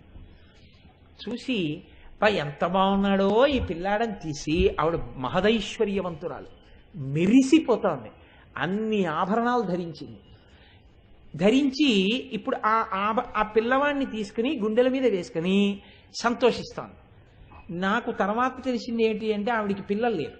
ఆవిడ పిల్లవాడిని గుండెల మీద వేసుకుని పొంగిపోతాడు. వాడు కయ్యోమని ఏడుస్తున్నాడు. ఈ తల్లి ఎక్కడి నుంచో అక్కడ రాళ్ళు పోస్తున్నది చూసి నవ్వుతూ వచ్చి ఆ పైన కట్టినటువంటి చుట్ట కుదురు తీసి ఇలా దులిపి ఎడంభుజం మీద వేసుకుని ఆ కట్టినటువంటి ఆ పమిట విప్పి ఇలా దోపుకున్న చీర కిందకి విప్పి దుమ్ము దులుపుకుని ఆ పిల్లవాడిని తీసుకుని ఇలా చేతుల్లో పట్టుకుని ఆవిడ అంది. అనేటప్పటికి వాడు ఇంత బోసినవ్వు నవ్వి ఆవిడ పాలిస్తే అంత చెమట వాసనతో ఉన్న శరీరంలోంచి స్రవించిన పాలు వాడు గడగడ గడగడ గడగడ తాగేసి నిద్రైపోయాడు. ఈ తల్లి అలా చూస్తూ నిలబడి ఎంత అందంగా ఉన్నాడో ఈ పిల్లాడంది, వెళ్ళిపోయింది. ఈ పిల్లవాడిని ఒళ్ళో పడుకోబెట్టుకుని ఆవిడ వచ్చినటువంటి భాషలో నా బంగారు తండ్రి, నా వజ్రాల కొండ అని ముద్దులాడి ఆ పిల్లవాడిని ఉయ్యాల్లో పడుకోబెట్టుకుని మళ్ళీ ఆవిడ పని చేసుకోవడానికి వెళ్ళిపోయింది. మీరు చూడండి, ఇందులో గమ్మత్తు, అందులో పెద్ద రహస్యం ఏమి ఉండదు. నా బుర్ర నేను అలా అంటుంటాను అలవాటు కొద్దీ. తల్లికి పిల్లవాడంటే తన బిడ్డ అంటే లోకమంతా వదిలేసిన వాడైనా సరే అమ్మకి ప్రాణం. అమ్మతనాన్ని చూసేటప్పుడు తన అమ్మ అయితే చాలు తప్ప ఈ అమ్మ కన్నా ఆ అమ్మ బాగుందని చెప్పి ఆ అమ్మని ప్రేమించడం తెలియని తనం బిడ్డతనం కదండి. ఈ అమ్మ కన్నా ఆ అమ్మ బాగుందని ఏ పిల్లవాడు ఇంకో అమ్మతో వెళ్ళిపోడు. అమ్మ అంటే అంతే. అమ్మ ధనికురాలా, అమ్మ దరిద్రురాలా వాడికి తెలియదు. అమ్మ ఈ అందగత్తే, అమ్మ అందవిహీనురాలా, అసలు శాస్త్రంలో ఆ మాటే లేదు. అమ్మ అమ్మే, బిడ్డ బిడ్డే. బిడ్డ లోకంలో అందరూ వీడంత పనికిమాలిన వాడు లేడు, వీడు ఇలా ఉంటాడు అలా ఉంటాడని ఎవ్వరూ ఇలా బుగ్గగిల్లిన వాళ్ళు కూడా లేరు ఆ పిల్లాడిని. కానీ ఈవిడ ఆ పిల్లాడిని పట్టుకుని పేరంటాలకు ఎడుతుంది, ఆ పిల్లాడిని పట్టుకుని బజారుకి ఎడుతుంది. అందరూ పేరంటాలకు వచ్చిన మిగతా పిల్లలందరినీ చూసి వీడిని చూసి వీడేవిడు ఇలా ఉన్నాడని చెప్పేసి వాడిని వెటకారం ఆడినా ఆవిడ బెంగ పెట్టుకుని కళ్ళమ్మ నీళ్లు పెట్టుకుని వాడిని తీసుకొచ్చి నీకేం పర్వాలేదు నాన్న, వాళ్ళందరూ అలా అంటే అన్నారులే, నువ్వు నా వజ్రాల కొండవిరా, నువ్వు నా బంగారు తండ్రివిరా అని కళ్ళమ్మటి నీళ్లు పెట్టేసుకుని నువ్వు ఒకనాడు వృద్ధిలోకి వచ్చిన తర్వాత వీళ్ళందరూ నీ కాళ్ళ మీద పడతారులే నాన్న, తొక్కదేముందిరా ఒంటి మీద్ది, నీ మనసు బంగారం నాన్న, పార్వతీదేవి నలుపు, నారాయణుడు నలుపు, ఏది నలుపు కాదురా, లోకానికి నీళ్ళు ఇచ్చేటటువంటి మేఘం నలుపు, అన్నీ నలుపు. తెలుపుగా ఉన్నవన్నీ కూడా ఓ పైకి తెల్లగా కనపడినవన్నీ గొప్పవేంటి? ఇంత మరకబడితే అసహ్యంగా అయిపోయేటటువంటి తెల్ల పంచ గొప్పదా? అన్నిటినీ ఇంద్రియాలని పక్కన పెట్టి దీక్షావస్త్రంగా తీసుకున్న అయ్యప్ప స్వామి భక్తులు కట్టుకున్న నల్ల పంచ గొప్పదా? నువ్వు అయ్యప్ప స్వామి దీక్షితుడు కట్టుకున్న పంచలాంటి వాడివిరా నాన్న, వాళ్ళకేం తెలుసురా? భోగం అనుభవించడానికి వెళ్ళి విటుడు కట్టుకున్న తెల్ల పంచలాంటి వాళ్ళు రా వాళ్ళందరూ అని ఇంత కవిత్వం చెప్పేస్తుంది ఆవిడ. వీడు అసాధారణ ప్రజ్ఞాశాలి అయి వీడి అందం చూడ్డానికి ఏం ఉండదు. అబ్దుల్ కలాం గారు అందం చూడడానికి ఏముంటుందండి? మధ్యపాపిడి తీసి ఇలా చూపితే ఇంత ఊట జుత్తు ఇక్కడ వరకు పిట్టంత మనిషి ఏముంటుంది అందం ఆయన వస్తే. కానీ మీరు పేపర్లలో చూసుంటారు, అబ్దుల్ కలాం గారు అలా నిలబడితే పిల్లలు కూడా ఇలా కెమెరాస్ పట్టుకుని నిలబడ్డారు. అబ్దుల్ కలాం గారిని చూడడానికి అంత ఎగబడతారు. లోపలి సౌందర్యం. ఇప్పుడు ఆ పిల్లవాడు అంత వాడయ్యాడు. ఆయనతో ఫోటోలు తీయించుకునేవాళ్ళు, ఆయన ఫోటోలు తీసుకునేవాళ్ళు, ఆయన దగ్గర చేశామన్న వాళ్ళు, ఆయనతో కలిసి ఉండేవాళ్ళు. మా ఆయన ఇంత వాడనేటటువంటి భార్య, మేము ఆ నాన్నగారి బిడ్డలమనేటటువంటి బిడ్డలు ఇంతమంది వచ్చారు. ఆనాడున్నది ఎవరు? అమ్మొక్కతే. ఆ తర్వాత ముద్దులు పెట్టుకున్న వాళ్ళందరూ వాడి యొక్క విభూతులను చూసి ముద్దులు పెట్టారు. ఏ విభూతి లేదని లోకం వదిలిన నాడు ముద్దు పెట్టుకున్న పెదవులు అమ్మ పెదవులు కదండి. ఆ పెదవుల యొక్క ముద్రలు ఎన్ని మాటలు పడ్డాయో ఆ పిల్లవాడి వృద్ధికి అన్ని ఆశీర్వచనాలు పడ్డాయి. ఆ పెదవుల ముద్రలు ఈ పిల్లవాడి నాడిలా అవడానికి హేతువులు కదండి. అందుకే అంత గొప్పవాడై అంత గొప్ప క్షిపణులను కనిపెట్టి భారత రాష్ట్రపతి అయి వింగ్స్ ఆఫ్ ఫైర్ పుస్తకం రాస్తే ప్రిఫేస్లో ఆయన రాసుకున్నారు, అమ్మా నేను రామేశ్వరంలో చదువుకుంటున్న రోజుల్లో ఆకలి వేస్తే పరిగెత్తుకుంటూ వంటింట్లోకి వచ్చి నీ కాళ్ళ దగ్గర కూర్చుని అమ్మా అమ్మ ఆకలిస్తోందమ్మా అంటే నువ్వు పొయ్యి మీద కాల్చినటువంటి గోధుమ రొట్లు నా పళ్ళెల్లో వేస్తుంటే ఆ గోధుమ రొట్లు తిని పెరిగినటువంటి అబ్దుల్ కలాం అనబడేటటువంటి ఈ శరీరంలోని రక్త మాంసముల మేధస్సే ఈనాడు ఇంత కీర్తింపబడిందమ్మా. ఈ దేశానికి నేను చేసిన సేవ, నా వైభవం, నా ప్రాజ్ఞత, నా జ్ఞానం నీ చేత్తో పెట్టిన గోధుమ రొట్టెలోంచి వచ్చాయమ్మా. ఈ శరీరం మళ్ళీ పడిపోతే నేను చూడాలనుకునేది, నేను నమస్కరించాలనుకునేది ఎక్కడున్నా అక్కడికి నేను వచ్చి నీ పాదాలకి నమస్కరిస్తానమ్మా అని రాసుకున్నారు. అది ప్రాజ్ఞత. అందుకని మహానుభావుడు కలాం గారు. కాబట్టి ఇప్పుడు చెప్పండి, చిన్నతనంలో బిడ్డడు ఎలా ఉన్నా ఆ పిల్లవాడిని ముద్దులు పెట్టుకుని వాడికి అంగరక్ష పెట్టి వాడి వృద్ధిలోకి రావాలని వాడి అజ్ఞానం మన్నించిన అమ్మ పెదవుల ముద్రలే వాడి నాడు ఇంత వాడై వాడి మీద బడి ముద్దులెట్టుకుని మిగిలిన వాళ్ళు ఆయన చుట్టూ చేరడానికి హేతువులవుతున్నాయి. మిగిలిన వాళ్ళు పెట్టిన ముద్దులు చెప్పుకోవలసిన ముద్దులు కావు. అమ్మ పెట్టిన ముద్దులు గుర్తుంచుకుని చెప్పుకోవలసిన ముద్దులు. మా అమ్మ నన్ను పెట్టుకున్న ముద్దు నా జన్మలో ఇంకొక చోట రాదు అని చెప్పుకున్న వాడు ఎవడున్నాడో వాడు ప్రాజ్ఞుడు. సభాముఖంగా చెప్పుకోవచ్చు ఆ ముద్దులో ఉన్న గొప్పతనాన్ని. వేరొక ముద్దులో ఉన్న గొప్పతనాన్ని మీరు ఎలా చెప్పుకుంటారు? అలా చెప్పుకోవడం వీలు కాదు. అది ఒక్క అమ్మ ముద్దుకే చెల్లింది. ఎంత అజ్ఞానం మీకుందో అన్ని ముద్దులు ఆవిడ నుంచి వచ్చాయి. క్షమించి మీరు మీ కాలుతో ఆవిడ గుండెలు తంతే ఆవిడ ఆ కాలు మీద ముద్దు పెట్టింది. ఆ తర్వాత ఈ కాలుకి నడువడి తెలిసింది. ఈ నోరు వదరితే అనకూడని మాటలంటే నాన్న నువ్వు అలా అనకూడదురా అంటే నా ముఖం కందగడ్డ అయిపోయి నేను కళ్ళమ్మని నీళ్లు పెట్టుకుంటే నేను కోపడలేదు నాన్న, నీకు చెప్తున్నానంతే, నువ్వు చక్కగా అలా ఉండాలి, నువ్వు అలా వృద్ధిలోకి రావాలి అని చిన్నతనంలో చెప్పినటువంటి అమ్మ పెట్టిన ముద్దులు ఇవాళ నా చేత 4 మంచి మాటలు చెప్పించి ఉండవచ్చు. కాబట్టి తీర్చిదిద్దడం అన్నది ఎక్కడుంది? నా అజ్ఞానాన్ని మన్నించి నేను తప్పు చేసినప్పుడల్లా నాకు బోధ చేసి ముద్దు పెట్టిన మా అమ్మ పెదవులు నా సంస్కారమునకు హేతువులు. ఆ ముద్దులే అమ్మ పెదవులకు లక్షణములు. ఇప్పుడు చెప్పండి, మనం ఆచమనం చేస్తే ఓం కేశవాయ స్వాహ, ఓం నారాయణాయ స్వాహ, ఓం మాధవాయ స్వాహ అంటాం. ఏం ఓం రామాయ స్వాహ అనకూడదా? అనం. ఆ 3 చెప్తాం. ఎందుకు చెప్తామో తెలుసా అండి? ఇప్పటికీ ఆచమనంలో ఆ 3 నామాలే ఎందుకు చెప్తాం? అంటే ఈశ్వరుడు మాట అన్నది ఇచ్చింది పిపీలికాది పర్యంతంలో ఒక్క మనుష్యుడికే ఇచ్చాడు. ఈ మాట కోట్ల మందిని దారి తప్పించడానికి వాడచ్చు. ఈ మాట అగాధంలో పడిపోయిన వాణ్ణి పైకెత్తడానికి వాడచ్చు. కోట్ల మందిని ఊబిలోకి దింపే మాట, వాడు ఒక స్థితిని చేరుకున్న తర్వాత వాడి వెంబడబడి తిరిగేటటువంటి ముద్దులు పెట్టే వాళ్ళు ఉంటారే, అటువంటి వ్యభిచార దోషంతో కూడుకున్న వాళ్ళ యొక్క మాటల్లాంటి మాటలు ఆ మాటలు. ఊబిలో కూరుకుంటూ ఉండగా పైకెత్తే మాటలున్నాయే, అవి అమ్మ మాటల్లాంటి మాటలు ఆ మాటలు. ఇప్పుడు నీ మాటకి ఆ సంస్కృతి ఉండాలి. నీ మాట అంతటి శక్తిని పొందాలి. ఈ మాట ఎక్కడి నుంచి వస్తోంది? ఎవ్వరికీ లేదు. ఊపిరిని మాటగా మార్చే యంత్రం ఒకటి ఈశ్వరుడు ఇక్కడ పెట్టాడు. అదే స్వరపేటిక. ఈ స్వరపేటికలోంచే మాటలు వస్తున్నాయి. వాయువు మాటలుగా మారుతోంది. ఈ స్వరపేటికని ఛార్జ్ చేయగలిగినది సనాతన ధర్మం ఒక్కటే చెప్పింది. బాగా బడలిపోతే స్వరపేటిక ఎక్కువ నీరు తాగి దాన్ని శుద్ధి చేయరాదు. చాలా తక్కువ నీటితో అది శుద్ధి అవుతుంది. తక్కువ నీరే తీసుకోవాలి స్వరపేటిక బడలిపోతే. రాత్రంతా మీరు పడుకున్నారనుకోండి, స్వరపేటిక యందు కూడా మాలిన్యములు చేరుతాయి. కంఠం సరిగ్గా రాదేమోనని ముందు కంఠంలో మాటలు ఎక్కడి నుంచి వస్తాయి అంటే 3 స్థానములలోంచి వస్తాయి. కంఠంలోంచి మొదటి మాట వస్తుంది కా కా కా అన్నప్పుడు మీరు ఇక్కడ వేలు పెట్టి చూసుకోండి.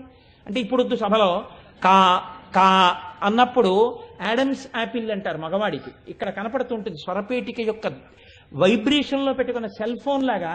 మీరు కా కా అంటే ఇక్కడ వైబ్రేషన్ వస్తుంది, ఇక్కడ పుడుతుంది కకారంతో. కా ఆనందవాక్యం. అందుకే కళాభ్యాం అంటూ శంకరులు శివానంద లహరి కకారంతో మొదలు పెడతారు. కా కా అన్నప్పుడు ఇక్కడ పుడుతున్నాయి మాటలు. ముందు స్వరపేటిక మీద మినపగింజ మునిగినంత నీరు మాత్రమే పోసి మాటలు పుట్టే ఈ స్థానాన్ని ఛార్జ్ చేయాలి, లూబ్రికేట్ చేసినట్టు. అందుకే ఆచమనం అంటే జాగ్రత్తగా గోముద్ర పట్టి మినపగుంజ ములిగినంత నీరే పోసి అప్పుడు అమృత మార్గం దగ్గర కింద పెరిగి పెట్టి జుర్రుకున్న శబ్దం రాకుండా లోపలికి పుచ్చుకోవాలి. గుటక వేయకుండా రెండో నామం చెప్పకూడదు. కేశవాయి స్వాహ అన్నారు అనుకోండి, కే అన్నప్పుడు ఇక్కడ ఫస్ట్ లూబ్రికేషన్ అవసరం, అప్పుడు నీరెడుతుంది. ఇప్పుడు రెండో స్థానం ఏది? మాధవాయి స్వాహ, కేశవాయి స్వాహ, నారాయణాయి స్వాహ. నా అన్నప్పుడు నాలుక వెళ్ళి ఎక్కడ నొక్కుతోందో అక్కడ నుంచి పుడుతుంది. ఇక్కడ కాదు, ప్రధాన నాలుకతో నక్కకుండా నా అనండి, అనలేరు. అందుకని నారాయణాయ స్వాహ నీళ్లు పుచ్చుకుంటారు. ఇప్పుడు 3 పెదవులు కలిస్తే వస్తుంది మా మా. పెదవులు కదపకుండా మా అనండి, పెదవులు కలవకుండా అనలేరు. అంటే మాధవాయి స్వాహ పెదవులు కలిపినప్పుడు వస్తోంది. ఈ 3 చేత ప్రధానమైన అక్షరములతో కూడిన సమస్త శబ్దములు నీ నోట్లోంచి వస్తున్నాయి. దీనికి ఇచ్చాడు స్వరపేటిక. దీన్ని మినపగింజు మునిగినంత నీటితో ఈ 3 నామాలతో శుభ్రం చేయి. శుభ్రం చేసి ఎందుకు చేస్తున్నావో తెలుసా? ఈ స్వరపేటికతో నువ్వు మాట్లాడిన ఏ మాట అయినా లోకాన్ని ఉద్ధరించడానికి, దిశానిర్దేశకత్వానికి పనికి రావాలి తప్ప ఒకడిని పాడి చేసే మాట మాట్లాడవద్దు. ఇది ఈశ్వరుడిచ్చాడని గుర్తుపెట్టుకో. అందుకే కా నా మా అనకూడదా? అనరు. ఈశ్వర నామాలు చెప్పిస్తారు. కేశవ, నారాయణ, మాధవ. ప్రతివాడు అమ్మతనాన్ని పొందాలి. ఈ పెదవులు, ఈ మాటలు అమ్మ మాటలుగా, అమ్మ అకారం నుంచి క్షకారం వరకు ఆవిడే అయి ఉంటుంది. ఆవిడ అయినటువంటి అక్షరాలు ఏమున్నాయో అవి పలకడానికి అర్హత నీకిచ్చింది. ఈ పలికేటప్పుడు ఆ మాటలంతా పొందిగ్గా మాట్లాడు. అందుకే మాట అన్నది ఏ స్థాయిలో ఉన్న వాళ్ళనైనా ఉద్ధరిస్తుంది. అవతల వారి స్థాయిని బట్టి మీరు మాట్లాడి ఉద్ధరిస్తారు. అందుకే జగద్గురు శంకరాచార్యుల వారు మహాజ్ఞాని అయి అహం బ్రహ్మాస్మి స్థాయికి ఎదిగిన వారైనా యంత్రప్రతిష్ఠ చేశారు, దేవాలయాలు పునఃప్రతిష్ఠ చేశారు, కుంభాభిషేకాలు చేశారు. సామాన్యమైనటువంటి స్తోత్రాల దగ్గర నుంచి ప్రస్థానత్రయానికి భాష్యాల వరకు ఇచ్చారు. అంటే గురువు అన్నవాడి యొక్క లక్షణం ఏదై ఉండాలి?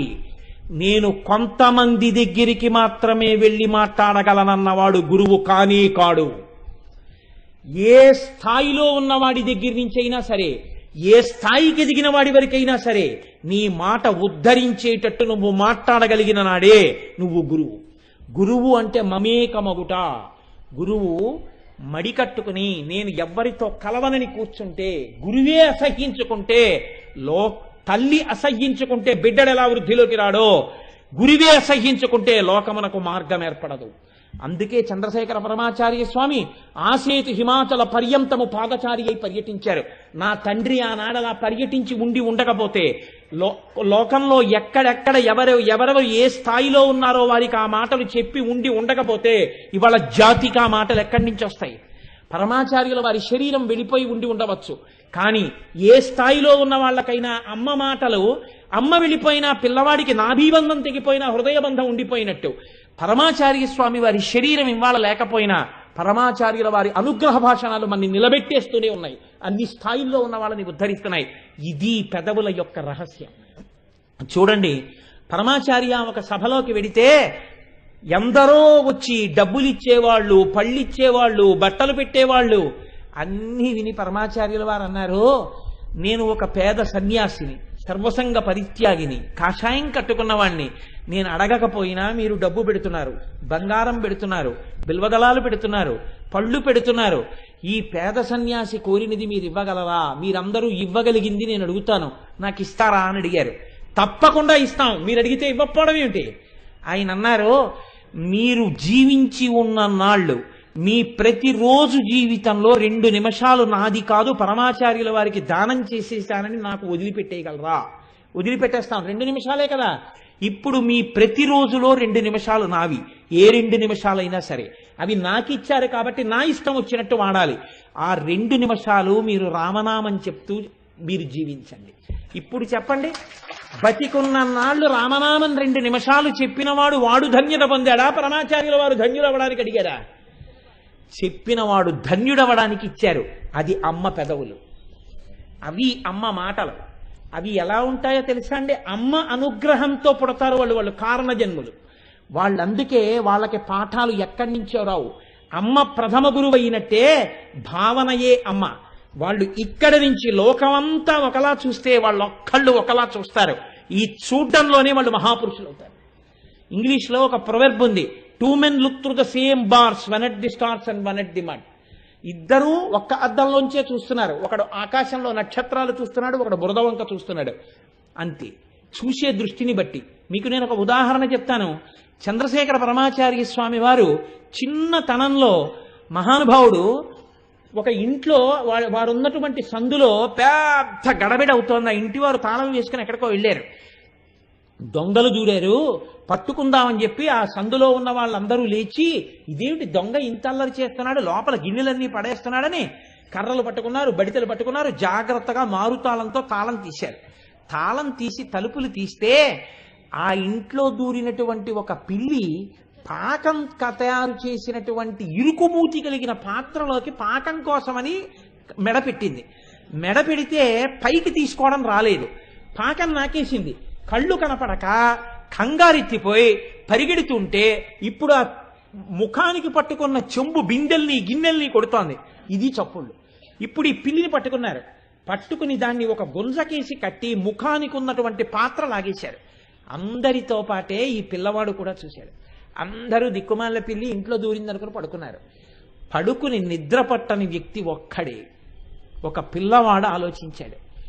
మనుష్యుడు జీవితంలో ప్రతి దాని మీద ఆశ పెంచుకొని తలదూర్చిన వాడికి ఈ పిల్లికి ఏం తేడా అని.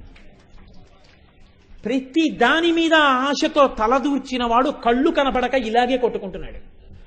అన్ని ఆశలు వదులుకొని ఈశ్వరుణ్ణి నమ్ముకున్నవాడు హాయిగా సుఖంగా ఉండగలుగుతున్నాడు. ఇదే భగవాన్ రమణులు అంటారు. రమణులు ఒకసారి ఏదో పుస్తకం చదువుతుంటే ఒక వ్యక్తి నిలబడ్డాడు. ఎందుకు వచ్చావు ఈ మాత్రం దానికి, వెళ్ళో అని అరుస్తున్నారు. రమణులు తలెత్తి అడిగారు, ఏమి, ఎందుకు అరుస్తున్నారు, ఏం కావాలి అతనికి అని అడిగారు. కడుపు కాలిపోతోందయ్యా, పట్టెడన్నం పెట్టించండి అన్నాడు. అంటే రమణులు అన్నారు, వెంటనే ఇతన్ని తీసుకెళ్ళి అన్నం పెట్టించండి అన్నారు. అతన్ని రా అని తీసుకెడుతున్నారు. రమణులు కళ్ళతోడు తీసి పక్కన పెట్టన్నారు, వాడు ఏమీ లేనివాడు కాబట్టి వాడికి పట్టెడన్నంతో తృప్తి. అన్నీ ఉన్నవాడికి చాలా ఆశలు, వాడికి తృప్తి నువ్వు ఇవ్వలేవు. చూశావా? కౌపీనవంత ఖలు భాగ్యవంత.